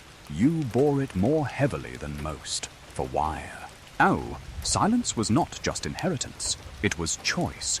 It was survival. You had held your tongue while others joked, while others denied, while others half believed. You had carried the truth alone, keeping it safe in the chambers of your chest, refusing to let it be eroded by lies. But silence had never been easy. It gnawed at you, wore you thin, left you longing for someone who could share the weight. The old had given you fragments of their testimonies, but they had always stopped short, their voices trembling back into quiet. In the end, you were still alone, and alone you remained the keeper of memory. At night, the dreams still came, sometimes vivid, sometimes faint, but always there. The beings reached for you through distances you could not measure, their presence soft but undeniable. They reminded you that silence could never erase memory, that truth would always hum beneath the skin of the desert. And yet, each morning, you woke to a town that pretended otherwise. The gap between your nights and your days widened until you lived in two separate worlds. One where silence ruled, one where contact still pulsed alive. You wondered often which world was stronger. The world of silence had soldiers, suits, headlines, denial. It had the weight of authority, the comfort of pretending, the safety of forgetting. The world of contact had only whispers, only dreams, only you. Yet, every time you stood at the scar in the earth, every time you pressed your palm into the soil and felt the hum return, you knew the second world was more enduring. Silence might shape generations, but memory outlived silence. Echoes carried further than lies. The desert itself proved this. Years after the crash, the scar still lingered. The earth had healed in places, but the soil there was different. Glacier, harder, resistant to seed and rain. No grass grew. No sage returned. At night, the ground shimmered faintly, as though light still seeped from somewhere below. People avoided it, circling wide, pretending not to notice. But you noticed. You always noticed. The desert's silence was alive there, heavy with the memory of fire and frost. To anyone else, it was emptiness. To you, it was presence. One evening, long after the town had stopped speaking of such things, you sat with a man old enough to have seen the first announcement, the first retraction. His voice was weak, his breaths shallow, but his eyes burned clear. He told you he had held his son on his porch that night, pointing to the sky as the light fell, and he had whispered to the boy that the world was larger than it seemed. He never spoke of it again, not to his son, not to his neighbors, not even to himself. But now, at the edge of his life, he told you, and he wept. I should have remembered. He said, I should have told him what I saw. You held his hand, and you did not tell him that you already carried it. You simply promised, softly, that you would remember for him, and that became the truth of the silence. It was not just absence of words. It was the passing of memory from one heart to another, fragile and trembling, shared only when the weight of years became unbearable. The legacy of silence was not empty. It was full of unspoken truth, hidden beneath layers of fear, waiting for someone brave enough to listen. The men in suits had vanished, but sometimes you thought you still saw them, in crowds, at the edge of fields, in reflections of windows, black coats in summer heat, eyes hidden, shadows too straight to belong to wind. Maybe they were only memory, echoes of fear. Or maybe they never left, watching still, keeping silence alive, not with presence, but with the suggestion of it. Whatever they were, they reminded you that silence had not been chosen freely. It had been carved into the town, hammered in like nails. And nails, once driven deep, hold for a long time. The desert taught you otherwise. Every time you returned, every time you pressed your palm into the soil, every time you closed your eyes and let the hum fill you, you knew silence could not last forever. The desert did not speak in words, but it spoke in echoes, in visions, in dreams. Its language was slower than paper, slower than voices, slower even than years, but it was steadier, stronger, eternal. The legacy of silence might bind the town for a time, but the legacy of the desert would outlast it. And you, child once, witness always, would be the bridge between the two. You carried the silence, yes, but you carried the memory inside it. You carried the hum, the presence, the truth that had touched you beneath the stars. It was a heavy burden, but also a sacred one. You were the keeper of what they could not erase. You were the echo that silence could not smother. As you walked home one night, the stars thick above you, you whispered aloud into the dark, "I will not let you vanish." The words disappeared into the desert air, swallowed quickly, but you felt them vibrate inside your chest, stronger than sound. The silence might remain the town's legacy, but memory was yours. And memory would last longer than silence.